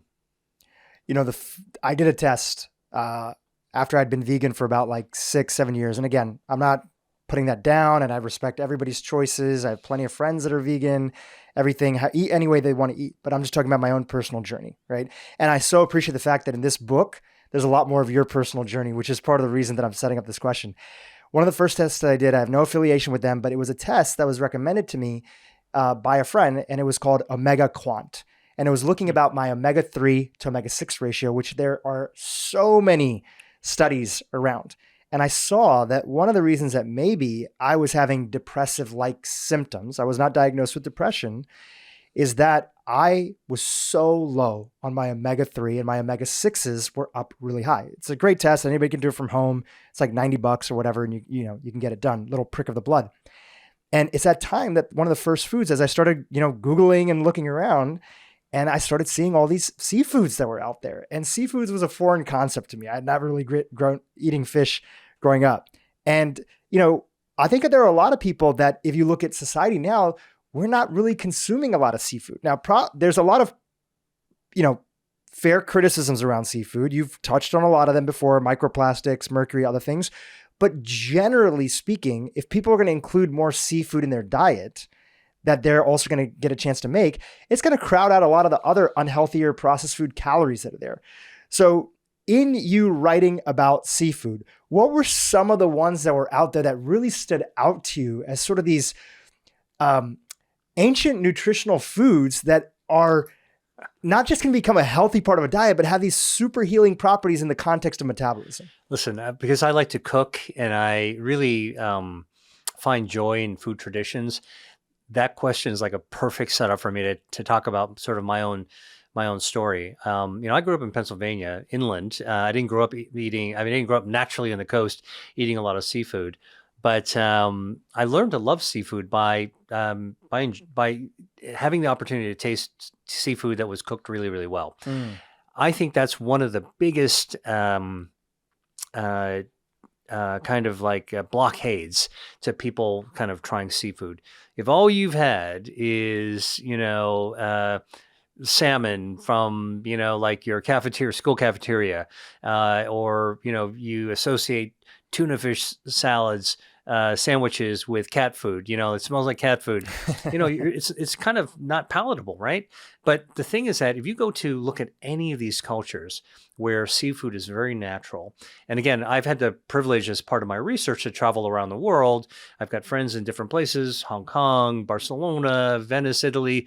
When they invite me in, they tour me around the markets. Like you see those TV travel shows where people are being like that. That's me. I'm being led around by locals and they're showing me their delicacies, right? So you go to the Venetian fish market, which is unbelievable. And you have a local showing you the cuttlefish, or you're showing you the squid, or showing you the tiny little crabs, like that you would never see normally. And then you sit down, you eat it, and it's prepared in this traditional way that's unbelievably delicious, like flavors you've never had before. That's the kind of adventurous kind of like nature that I tell people that they should really approach seafood. Wander out. I mean, a good way to do is actually go to a restaurant that's cooking seafood, good seafood, and try something in a way that you haven't had before. So let's back up for a second. So most people know about salmon. All right, salmon's good for you. But even for me, I can only have so much salmon. It's the same damn salmon that I could never have a staple of salmon. I'm craving diversity, something different, right? Then you say, well, if you're talking about health, it's got to be oily fish. Salmon's got a lot of omega-3s. What are some of the oily fish? So then you kind of automatically go to mackerel, sardines, anchovies. And some people go, well, those are pretty strong tasting fish. I don't know if I want to eat those. And so immediately then you kind of just discard seafood as a whole category. Not for me, right? It's fishy. I don't want to be eating that. Well, that's where I'm actually telling you that if you go to these cultures that actually go to the Mediterranean coastline or look at the coastal culture around Mediterranean or Asia, you'll see all these amazing ways of cooking. So how do I tell people to do this? Pick a seafood that you might see in the market that is interesting to you, and I'll give you a little clue on how to do that. And we'll talk about some of the interesting seafood I write about. But if you don't know what to do with it, by the way, this is the beautiful thing about the internet, all right? Type that seafood's name out with Mediterranean or Asia with recipe and then click video, and up will pop YouTube videos of people who are more than happy to show you the joy of cooking it. How do you select it? How do you clean it? How do you prep it? How do you cook it step by step? And then talk to you about how delicious it actually tastes. There's no excuse. There's no barriers to actually finding a way to actually get a delicious way to cook seafood now. So what are some of the interesting seafood I wrote about? Well, I wrote about salmon, of course. Then what I wrote about is this remarkable study that showed that salmon improves your metabolism because it's very rich in omega-3s. Of course, we would know that. Omega-3s fight white harmful body fat, including visceral fat. It activates your brown fat. It turns on your metabolism, lowers evens out, lowers your lipids, your harmful cholesterol. All good, right? Salmon. We knew that. All right, good for lower cardiovascular disease. But another study that was done in Finland and Ireland actually showed that when you compare salmon to cod, not an oily fish, that the amount of omega-3s in cod, which is 5.5 times lower than in salmon, right? So oily fish, it's got to be oily, right? Nope, even 5 times lower than salmon, you still get the omega-3 benefits. So this tells you about the dose response. You can actually go way lower than the amount of omega-3s in salmon to get a metabolic benefit. Weight loss, shrinking waist circumference, lipids lowering. This to me was like a groundbreaking discovery that you can actually eat much lower levels of omega-3 and still get the metabolic benefits. All right. Now, what I've done in the book, and I've done all the heavy lifting, all the math for people. I've converted the amount of omega-3s that you find in cod. All right. And I've converted it across all kinds of seafood that you would find in the grocery store if you walk by the seafood section. So you got the mussels, you got the clams, you got the king crab, you've got the lobsters, and those are the shellfish, maybe some squid, but also, the hake, the bass, the sea bass. I converted it all. All right. So, and by converting it, I can tell you exactly how much you need to eat, how many pieces you need to eat in order to actually get the same benefit as the omega-3 you get in cod. All right, which works. Now, obviously, if you get an oily fish like mackerel, I can tell you it's very little that you actually need to eat. So that's the other thing about dose.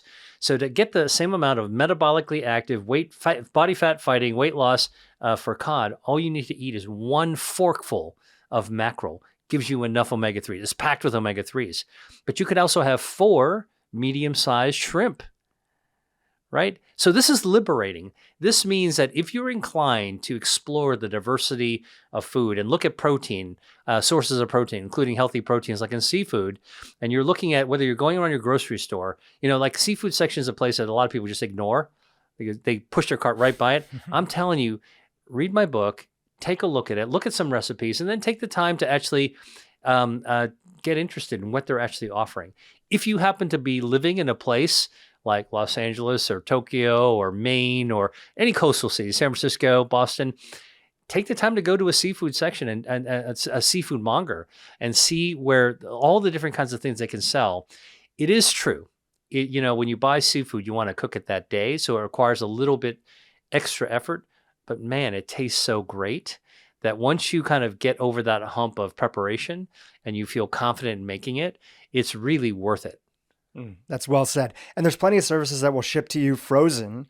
Right. And that's still great too, because often that can be just as fresh, if not fresher, because they're freezing it at the factory. Again, as long as you get from a good place and location and everything. And I'm not pushing this brand, but I can tell you, I just did a video interview with the founder of a sustainable seafood group. It's called Sea to Table.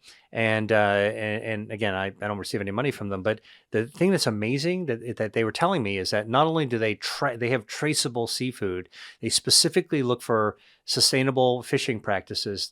It's all frozen, but it's frozen on the boat. So it locks in all the omega-3s and all the proteins fresh right then and there, and then they ship them very nicely to your home. So in fact, it's even fresher than the fish that has to go back to shore before it's packed on ice, then flown on an airplane someplace. And it really changed my mind about the idea of frozen seafood. So if you're in the middle of the country, last summer I was on I took an RV trip just to see the United States. And I went right into the middle of the country. I was like in Nebraska and South Dakota, as far away from the ocean you could make it. I went to, the basic grocery stores, and I wanted to take a look at how do I find healthy food in the middle of the country? All right. Of course there's produce there, but I went to the frozen section and I opened up the freezer section and I found there was a bounty of seafood flash frozen at sea that you can actually buy. So you can get healthy seafood even if you live far away from the ocean. Yeah, and I think that's such an important thing because there's, again, so much well-intentioned food phobia, and some of that is associated with topics that are just very controversial, and there's a lot of nuances in there, like seafood and overfishing. And at the same time, too, the part that I feel like it's a little bit politically incorrect, but it's the truth, every category you go to, you're going to find somebody who's going to demonize that thing. And if you let those information sources, even in the wellness community, run wild, then you're going to be left with nothing that you can get a chance to eat. And confusion. Confusion. And the thing is that I feel like seafood, especially because the research is one of those areas, but I actually feel it's going to be coming to the other protein categories too, because we're learning so much more about what actually drives atherosclerosis, and there's great cardiologists that are out there. There's one that's coming on here that's going to go through my blood panel, that's going to go through all the latest scans that are out there that are way better than CT scans. There's a scan, again, no affiliation with them. It's called a Clearly scan that looks at soft plaque buildup, right? CT scans, which look for hard plaque buildup. And the whole idea is that, okay, great, we don't want to have so much high concentration of saturated fat in our diet or a high level of ApoB. Why? Because then that's going to lead to, potentially plaque buildup and also associated with inflammation. Well, that's a much more detailed story than what people are talking about. Right. And so there's a lot of nuances, and it's very specific to each person, and we're getting better and better testing. So he's going to walk my audience through my Clearly scan. How much soft plaque buildup do I have? Where is my LDL number, which has always been high, even though I eat a diet that's very healthy and things like that. I've always had high LDL. And so where is it a problem? Where is it not a problem? And how can people start to think a little bit more nuanced for these categories that become so polarizing and demonizing that we may not have the full story out yet on these topics? Well, I mean, I think that you make such a good point, which is that in the wellness community, and maybe this is just part of the nature of our community. You've got authoritative voices that are passionate, I think good intention, but by practice they wind up either creating heroes or demons. By the way, it's always easier to get attention when you demonize something, all right? And then if you make a hero, you want to sort of like sell it as the hero. But the reality is that, what I try to bring back in my book is really that old traditions that have been time tested, and I'm not talking about like 50 years, I'm talking about like 5,000 years, go way, way, way back. These traditions, particularly food traditions, really align healthy food practices, with sustainable food, with sustainable ingredients prepared in ways that tend to be healthier and give you that diversity as well as the pleasure of food. And so I talk about, back to MediterAsian, because that's how I eat. And people are like, oh, well, where did you come up with that? And I explain it, based on my own history and my own background.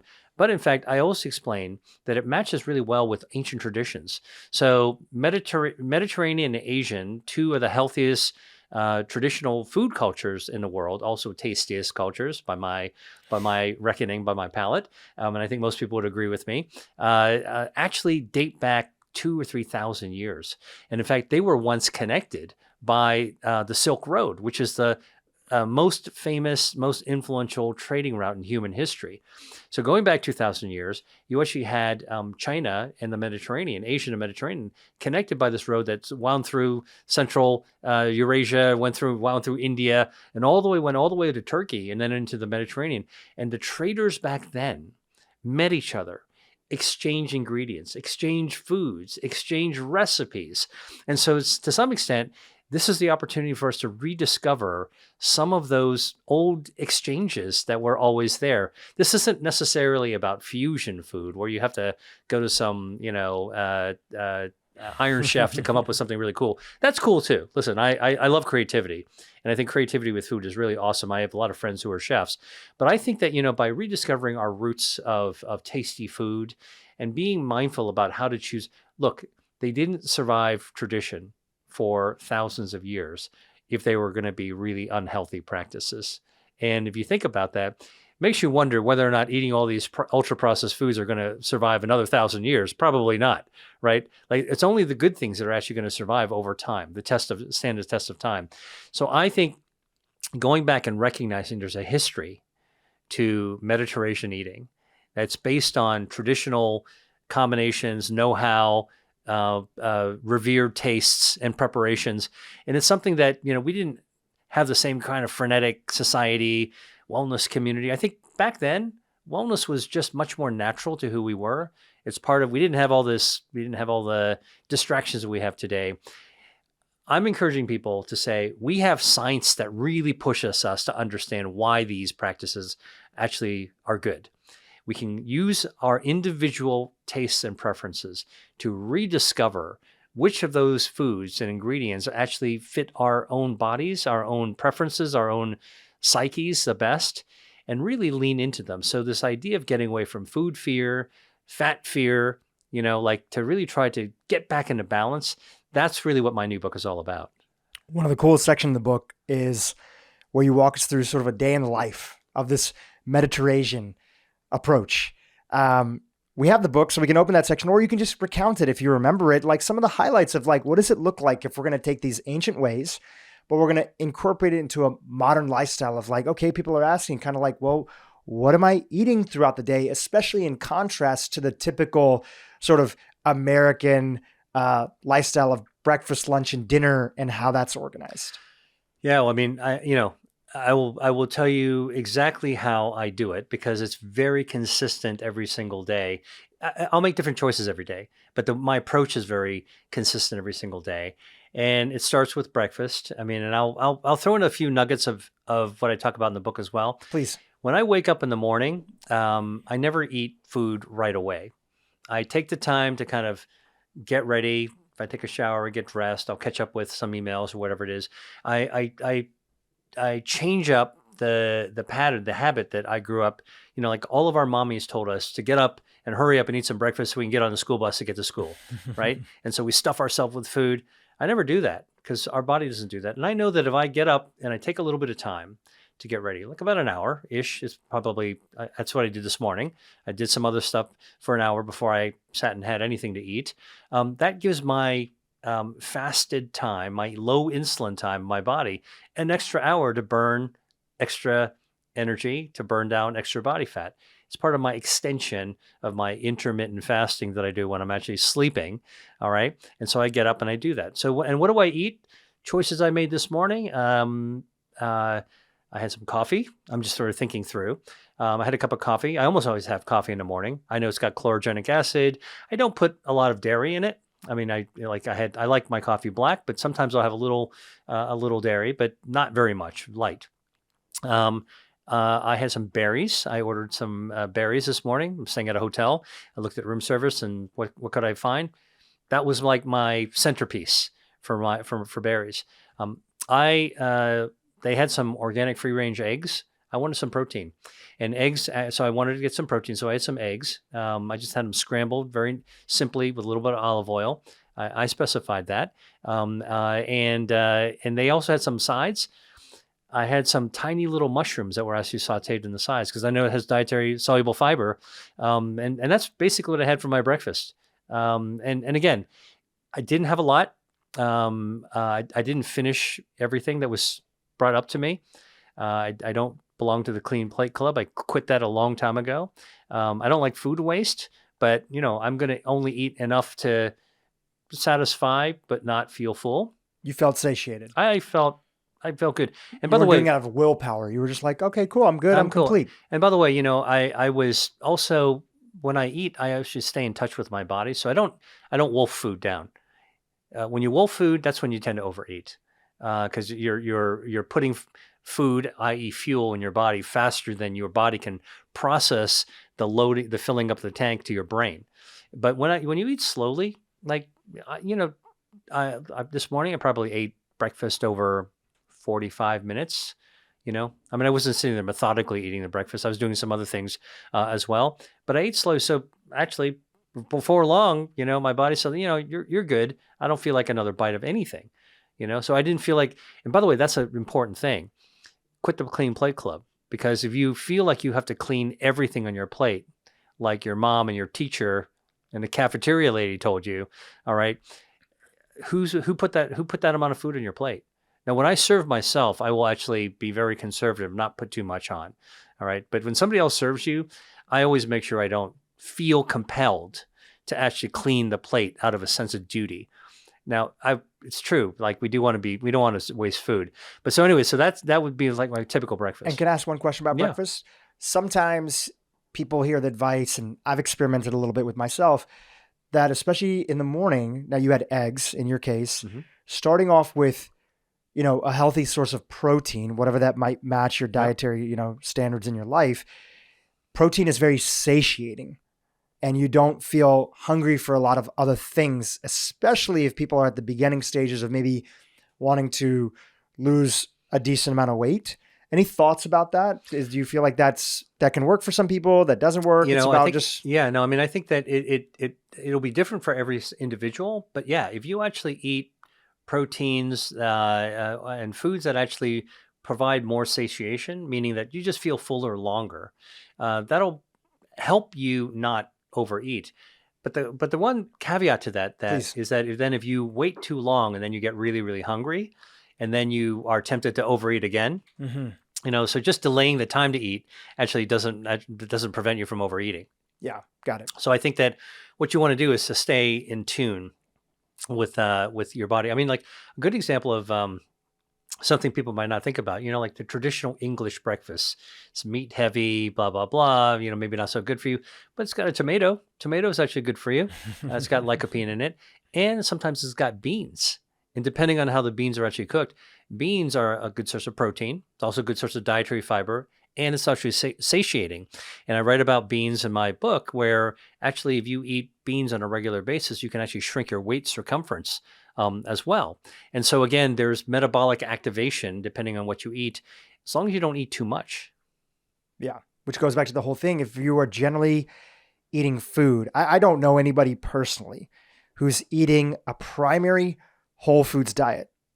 And which usually requires you to make food, unless if you're very well off and you have a chef making food for you. For the vast majority, including myself, is going to be you're making food that you struggle with. If you're on that, it's just a lot harder to overeat. Not that you can, you definitely can. You can overeat on any kind of approach, but it's really the ultra processed foods. And then even in the wellness category, you have, not all processed foods are bad, right? Almond milk is processed. This is, olives are processed. So it's not all processed foods are bad, but where I see it challenging for even people in the wellness community who sometimes write to me or I see them writing on social media and I'm reading comments, is people who are eating a lot of processed forms of like quote unquote healthy foods, like healthy Oreos. Oreos at the end of the day, they're still Oreos. And I guess you could still call those processed foods.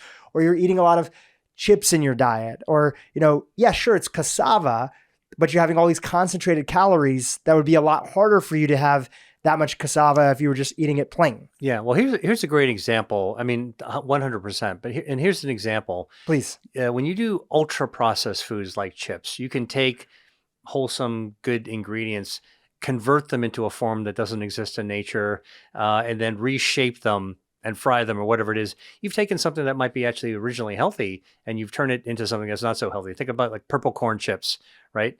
Or frankly, even corn chips. You can actually take something that inherently has some nutritional value that's good for you, and you can just convert it into something from healthy into something that's not so healthy. But you can also take healthy and minimally process it and turn it into something that is less healthy than the original form. This is back to the whole conversation about whole foods. So here's an example I read about in my book. Orange juice is good. People critique it for having a lot of added sugar or had a lot of sugar, very sweet. And that's actually true. But that doesn't mean you should avoid oranges, because it turns out that oranges, like citrus, has a ton of dietary fiber. Think about peeling a mandarin or whatever. It's a ton of dietary fiber in there. It's got vitamin C, it's got hesperidin and arginine, all kinds of good, actually metabolism activating bioactives. And you would eat those. And that's what you call nutrient dense if you have an orange, for example. Now, orange juice, which in moderation, and if you have the pulp and everything and you make it yourself, can also be quite good. You're not going to be having all the same pulp. You're not going to be having all the bits because you leave a lot behind when you're squeezing the orange. But think about it. A tall glass of orange juice takes 8 oranges on average to actually make. All right, that's 8 oranges. And you can gulp that down. You can swig down a big tall glass of orange juice in seconds. But you would never sit down and eat 8 oranges, probably. Right. And that's the point. The whole food versus even minimally processing, like turning into a juice, can make all the difference between having that much extra fructose sugar, natural sugars, and even though it's nutrient dense. Now you've actually swigged it down long before that you would have even noticed that you actually pounded so much sugar into your body. Well, I interrupted you and you were taking us through your day. So you talked about, coffee, some berries, a little bit of protein with the eggs, not always belonging to the clean plate club, watching your portions in there, not feeling like you have to eat the whole thing. So take us from there. And I want to say one more thing about breakfast, because sometimes I will skip breakfast. Yeah. Sometimes I'll skip breakfast because I'm busy. Sometimes I'll skip breakfast because I don't feel like eating breakfast. And so I think this idea of breakfast being the most important meal of the day Actually, most people don't know this. That was a marketing message. Some agency came up with that, from the cereal companies, like I think in the 1960s or 70s. So that's a complete myth. And if you skip breakfast, all you're doing is you're giving your body a little bit more chance to metabolize extra fuel in your body. So sometimes when I do that, I won't feel like I've got to go snack on something crappy, right? I mean, that's the other thing. If you skip breakfast, now you're going to reach for some crappy snacks in the morning. Don't do it. So for me, I will then look for lunch, and I tend to eat lunch, a light lunch. I try not to eat a heavy lunch. The idea of eating a salad for lunch, I will sometimes do that. Sometimes I'll have a bowl of soup. Sometimes I'll have a stew. A little bowl of stew. Something that's not too heavy, a small amount for lunch. I like to build my meals around vegetables whenever I can, and if it's cooked, I even like it better because I think it's tastier. So if I saw something like bok choy or sauteed spinach, I'll gravitate towards that. And I tend to look, if I'm at a restaurant, I'm looking at a menu for lunch, if I'm out traveling or working, I'll actually look for something on the vegetable side to actually order as kind of like my quote main. And I try not to order too much other than that. Or maybe I'll get 2 little appetizers. Something that's tasty. I look for tasty things. I should say that's the most important thing. I look for the ingredients that I recognize. A beet salad with some pecans or something like that. Hey, you know what? That sounds pretty good. A little bit of vinegar. A little dressing with manual vinegar, apple cider vinegar. Oh, that looks pretty good too. I will recognize these things from the work that I've done, and and that's what I really try to encourage people to do, is start to recognize the ingredients that are actually good for you and tasty at the same time. And I'll go for that. So I'll eat kind of a lighter lunch. The one thing that if I skip breakfast, I want to make sure that I actually don't overeat at lunch, and so I will almost deliberately make sure that I'm eating kind of a lighter lunch. I don't want to feel overloaded after lunch. I'm brain dead. Feel sluggish, low energy. Yeah. So that's the key, is not to overeat. And again, if I'm kind of navigating along the Mediterrasian kind of genre, I probably will not order a big heavy pasta for lunch, but I might order, again, kind of like a couple of appetizer-y kind of things, or I'll make a salad, Another thing that's sometimes good for lunch, I'll sometimes look at leftovers from whatever I made for dinner. Yeah. Right. And I'll take a small amount of that. And because if I try to cook some healthy, tasty food, it'll be another treat for me that I'll look forward to eating the next day. So then moving on to dinner, I always build my dinners based on what the vegetable actually is. So, some people look for their protein. Am I going to have chicken, or I'm going to have whatever it is? And they kind of build, and the vegetables or condiments on the side. Even when I'm designing my own meal, I will try to say what's fresh or local, or I can get my hands on, or on the menu that I want to make kind of a centerpiece. And I'll look at how it's prepared and what are all the other ingredients I want to add to it or make it. And then I'll add things around that. And that's how again, I think you correctly pointed out, there's so much made. We're being hit over the head with the slogan of plant-based food, plant-based eating. But to me, I know that I'll be able to get really good dietary fiber and polyphenols if I actually choose that. Got to be tasty. I don't want to eat it if it's not that tasty. And then I'll start to build my meal around it. Same deal if I'm actually cooking, or whether I'm dining out at a restaurant. And if I'm invited to somebody's house, same deal. Like if I will take a look at what's on the dinner table, and I will always go for kind of like the veggie stuff first. That's the first thing I put on my plate, not too much. And then I'm looking at through the Mediterranean lens, what is cooked in a particular direction that I find. I won't do this if I'm at somebody's house. I'll eat whatever they're making, but I'll always gravitate towards the healthy and tasty. That's what I'm looking for. And I don't take too much. I leave plenty of white space on my dinner plate to make sure I'm not eating too much. When it's all crowded together, it's a big mountain, like that. That's no good. That's the buffet style of eating. I will never do that. So always leave white space. You want to make sure there's enough white space. And the other thing I do is I never go for seconds. I try to savor the first, right? So like sometimes you get something really tasty on your plate, and like, man, you're going to eat that first, and like, oh, I can't wait to go get some more. What I try to do, like, eat slowly, take the things that you really know you're going to like and savor them. And that's where you're taking your time. That's part of eating mindfully. Like, I think if you put enjoyment as part of it, as part of your eating pattern, and then you make sure that you're not taking too much, you're satisfied, but not you don't feel full. That allows you to leave the dinner party before it's over, kind of thing. Meaning that you're not overeating that hara hachibun mi, eat about 80% when you're full, and then like leave. Those are some of the basic principles of how I do it. And again, through the lens, I naturally gravitate to say, is there something Asian, or is there Mediterranean, or whatever's prepared for me, or what's in front of me? I'll try to cherry pick the things that I know are healthy, and I don't eat too much. I love it. It's great. While we're in the latter part of the interview, I want to talk about these principles. You kind of tease them out a little bit. And these principles really go into the idea of what does it look like to eat to beat your diet? Because it's so much more than just the individual foods that you choose. There's a whole sort of lifestyle in a way. And when we start to, we see these longest living societies, the blue zones, the Asian communities, the Mediterranean communities, which you rightfully highlight that as they've adopted more of the Western diet, even if they're eating their traditional foods, but they're more processed, they're not groups and societies that are as healthy as they once were. But even those groups that are the long living ones, it's not just the individual food. It's kind of like the food is part of their lifestyle as a whole. Alcohol is a perfect example of one. You often hear that the blue zones, all except for Loma Linda, they all have a little tiny amount of alcohol on a regular basis. Now, can we infer that alcohol is good? Or is that population can handle it because the rest of their lifestyle is organized? We don't know yet, right? Or unless if you know. Well, I mean, I'll tell you, I have something to say about alcohol because I get asked this all the time. Dr. Lee, red wine is good for you, right? Well, now I just read that all wine is bad for you. And what I basically say when it comes to alcohol, because it's a triggering and somewhat controversial point. It is true that many epidemiological studies have shown that drinking a glass or two, very moderate, red wine is associated with some beneficial health outcomes, lower risk of some diseases.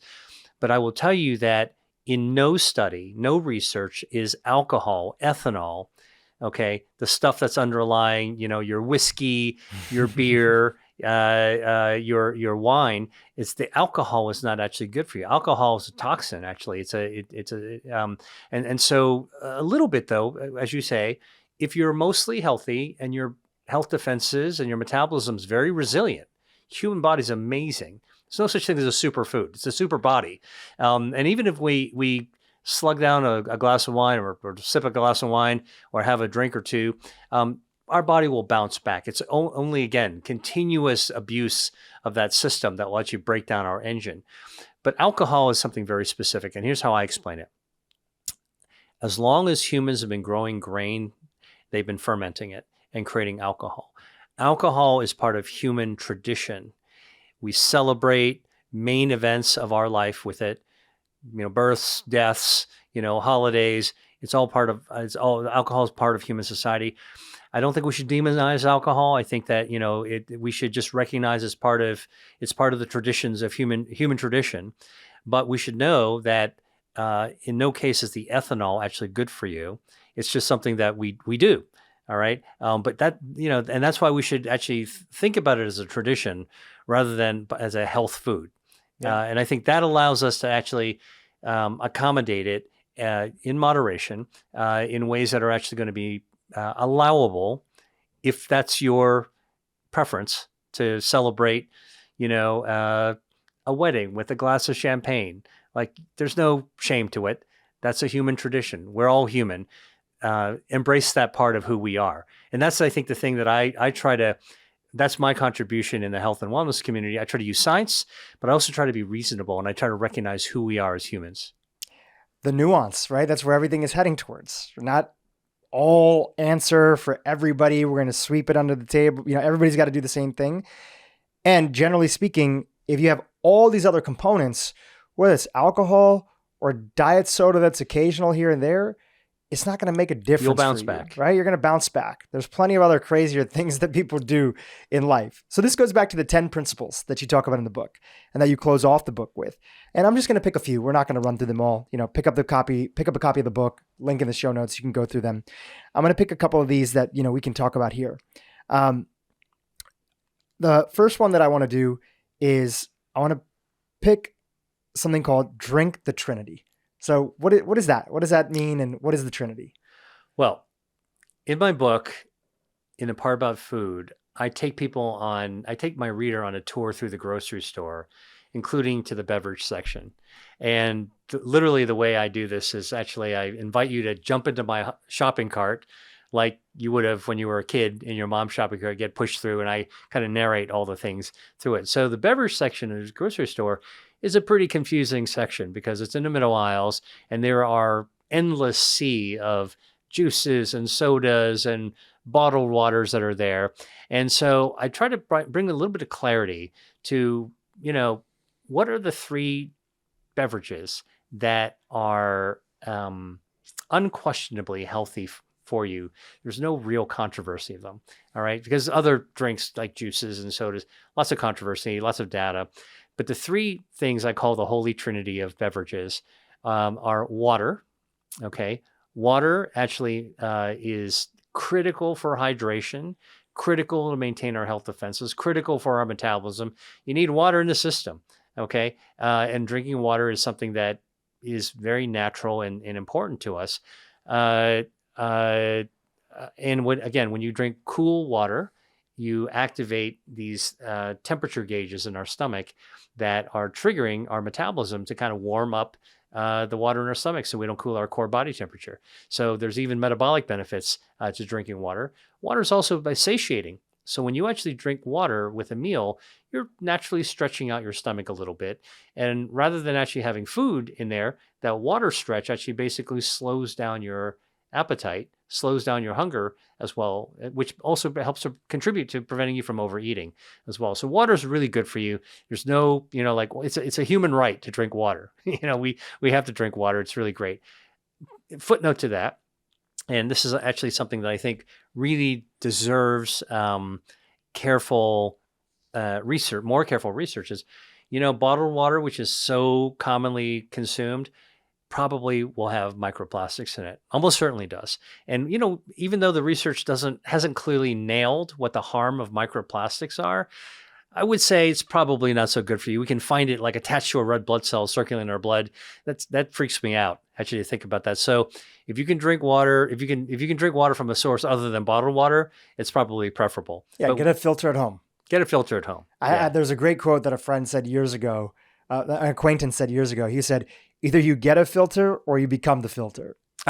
That's actually really true. And our kidney's going to be the filter and our bloodstream is going to become the filter. Yeah, you don't want to be you don't want all that. Accumulating these microplastics. But the water is really, really a good beverage. Second is tea. We talked a little bit about green tea as being beneficial to you. And tea is the second most popular beverage in the world after drinking water. So we're talking about something that a lot of people have a lot of experience with. But what I point out in my book is not just green tea. It's different kinds of green tea. Matcha tea is actually good for you. Oolong tea, which is slightly fermented green tea, also has metabolic benefits, also has polyphenols. And then for green tea, if you have matcha, which you find in a ceremonial tea, you find in a Japanese restaurant, it's bright green tea. It's kind of opaque because it's actually made with powder. And it's the entire tea leaf that's powdered. A lot of people don't realize this, but matcha is super packed with polyphenols. You know why? Matcha is grown in a very particular way. 28 days before they pick the tea leaf to make matcha, they put it under shade. They basically cover it with a canopy, and the shade is there. So the tea, in response to the tea leaf, tea plant, in response to shade, actually wants to make more polyphenols. So they make anywhere from 30 to 300 times more polyphenols under the shade. All right. And then what happens when you pick the leaf, you cut off the stem, and then they dry and powder the entire leaf. And so that's why you have so much more polyphenol. It's like a stress response to not having enough sun. First is a stress response in a plant, but then you get more, rather than having it in a tea bag or loose tea leaves, you actually powder the entire leaf. So you're getting the entire leaf, including all the polyphenols. So you drink all the polyphenols, which is why you get 30 to 300 times more than just dunking a tea bag. You also get the dietary fiber, good for your gut microbiome. So matcha tea actually is quite amazing. Actually done a study to show that matcha tea extracts can kill breast cancer stem cells. Wow. I'm always amazed by that because, look, as somebody who's been involved with biotech development and cancer treatment development, finding something that could kill stem cells, cancer stem cells, like breast cancer stem cells, which is what makes cancers come back, is a holy grail. We don't have a drug for it, but here, matcha tea actually been shown in the lab to actually be able to do that. To me, is actually really jaw-dropping. Then going down into even more fermented tea, because traditionally, again, this idea that in our wellness community, we wind up having all these mantras, must drink green tea and oxidized fermented tea is no good. Turns out that's not true. The science is showing that oolong tea, which is slightly fermented, also good for your metabolism. You can lose your waist, you can shrink your waist size, your waist circumference, lose body fat. And then even perhaps more surprising, if you take the extreme of fermented smoky dark teas, there's a tea that I write about called Pu'er tea, P-U-E-R-H, one of your favorites, right? Yeah. One of mine as well. This comes from a village of Pu'er that back thousands of years actually traded tea on the Silk Road. So they smoked the tea, they fermented it so it would actually survive the tea journey. And it turns out research had been done to show that Pu'er tea lights up your brown fat, burns up, triggers your excess fat burning by burning the cells, decreases your stem cells from making more fat, and fats, visceral fat as well. Quite remarkable that this fermented tea that's supposedly, fermented, can't be good, doesn't have any of the polyphenol stuff, wrong. And on top of that, they've actually discovered just a few years ago that there is this tradition, 1,000-year-old tradition of making Pu'er tea. There's even a bacteria, a probiotic that actually the bacteria is grown in the way that's fermented. In fact, they call it Pu'er-Silus, like a bacillus that actually grows in Pu'er tea. So this is actually a probiotic tea, which to me is remarkable. And not only does it improve gut health, it's good for your metabolism as well. So it fires up your brown fat. So again, tea is the second part of the Holy Trinity. The third, which I always drink, and you asked me what did I want if I was coming in to do this podcast with you and I requested a cup of coffee. Coffee has chlorogenic acid and many other polyphenols, but the chlorogenic acid not only boosts your health defenses, but it also triggers your metabolism and it stimulates your metabolism from going as well. A little bit of the caffeine, which I'm able to tolerate. Not everybody can tolerate caffeine, but I'm able to tolerate the caffeine. Caffeine also stimulates not only your kind of like your brain, but also stimulates your metabolism as well. And I'm not encouraging people to go after caffeine. I'm just saying that coffee is one of the third of the Holy Trinity: coffee, tea, and water. That actually is really, really healthy. The beautiful thing about the way you present it is like Pu'er, one of my favorite teas. I drank it so much during college. Yeah. Like I would drink it all the time. And then I had a little bit of a gap. And then I'm thinking recently, I'm like, you know what? It's probably been a year or two since I've had it. Like when you know the information, it's another reminder of like, oh, this thing that I used to enjoy or that I've heard of or that I heard somebody else having, like, wow, like that's exciting for me. And you include it back into your routine.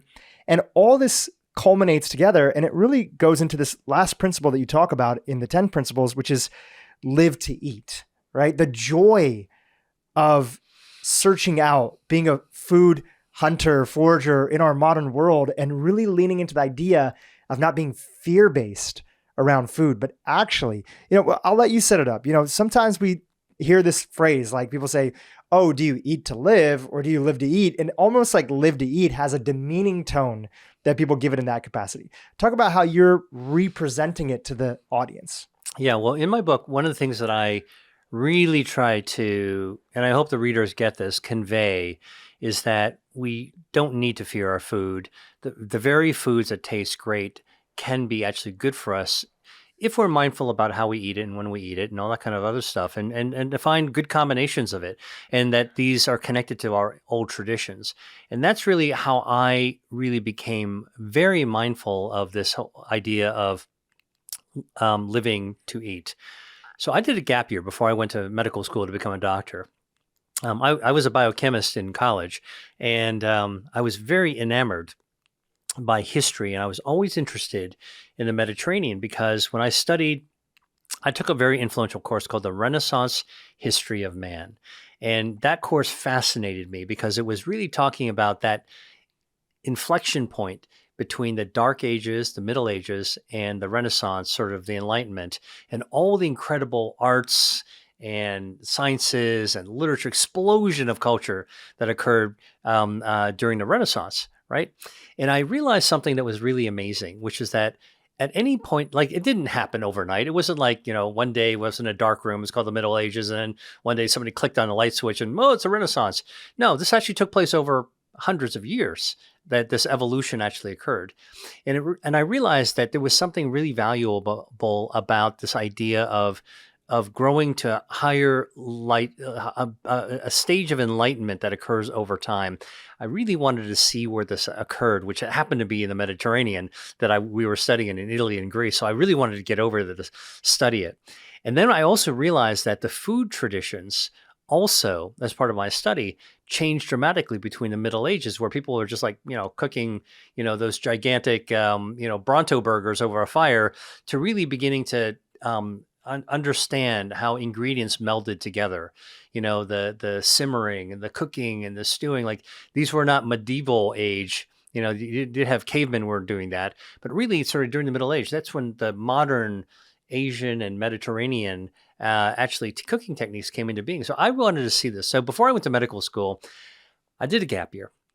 And I went to Italy. I kind of embedded myself, so to speak. And I lived with a family, and I was there explicitly to study the link between food and culture and health. I wanted to see what it was like over there in Italy and Greece. I traveled all around Italy, and I actually also did some cooking for the families I was living with. In Greece, I went to a monastery.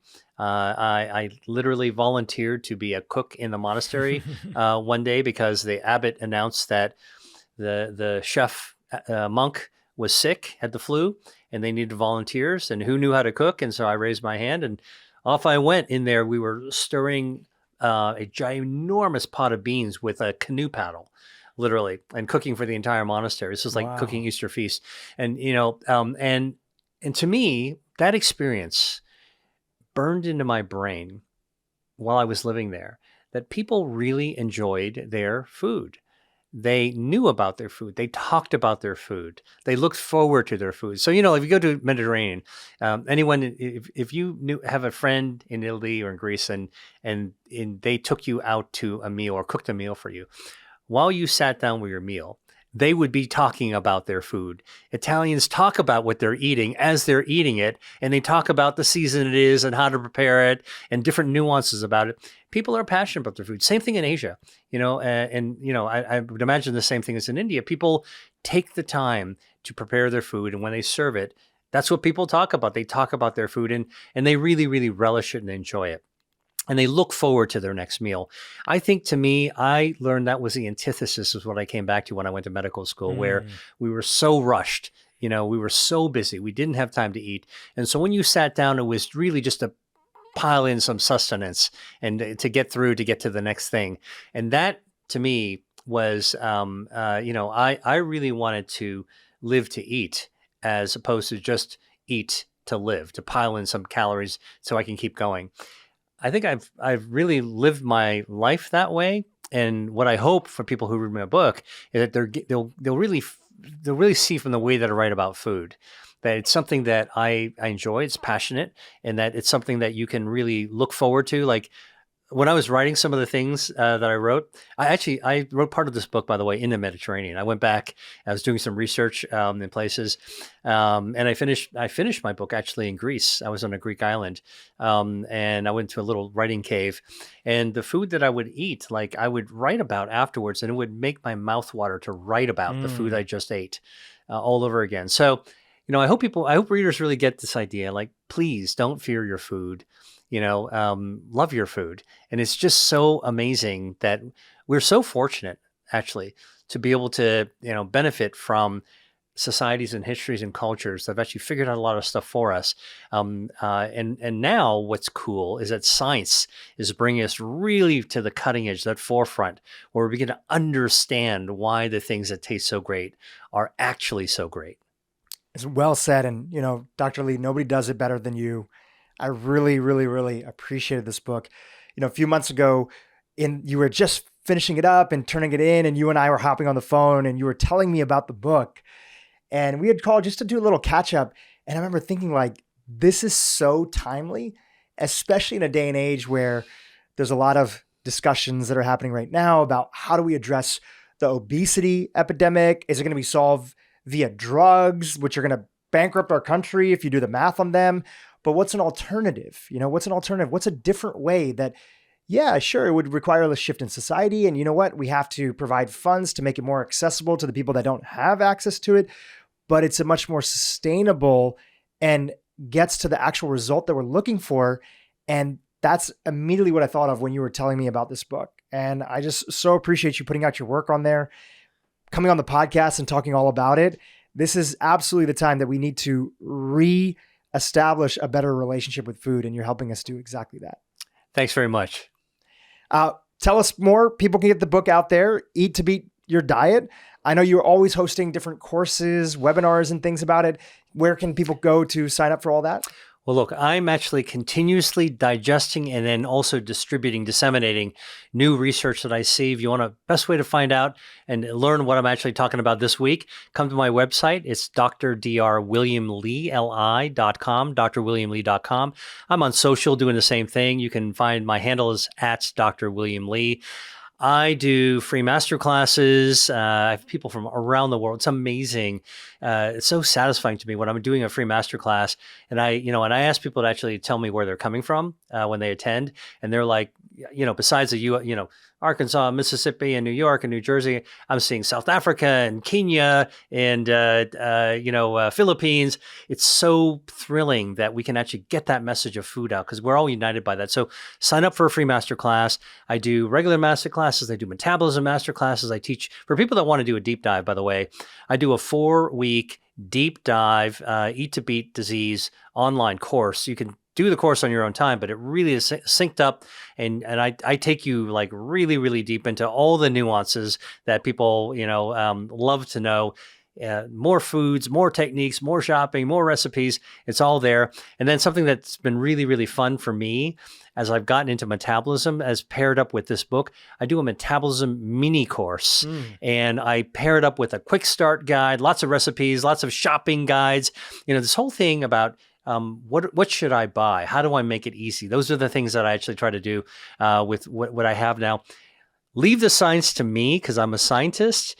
But what I want to do as a scientist is to make it easy for you to love your food and love your health. Well, you're doing it well. Dr. Lee, thank you for coming on the podcast. Super appreciate you. Thank you very much. Hey, YouTube, if you enjoyed what you just saw, keep watching for more great content on how to improve your brain and your life. Medications and therapy do work for some people. I don't want to detract from that, and I don't want to take away from that. But if you look at the long-term outcomes of people who get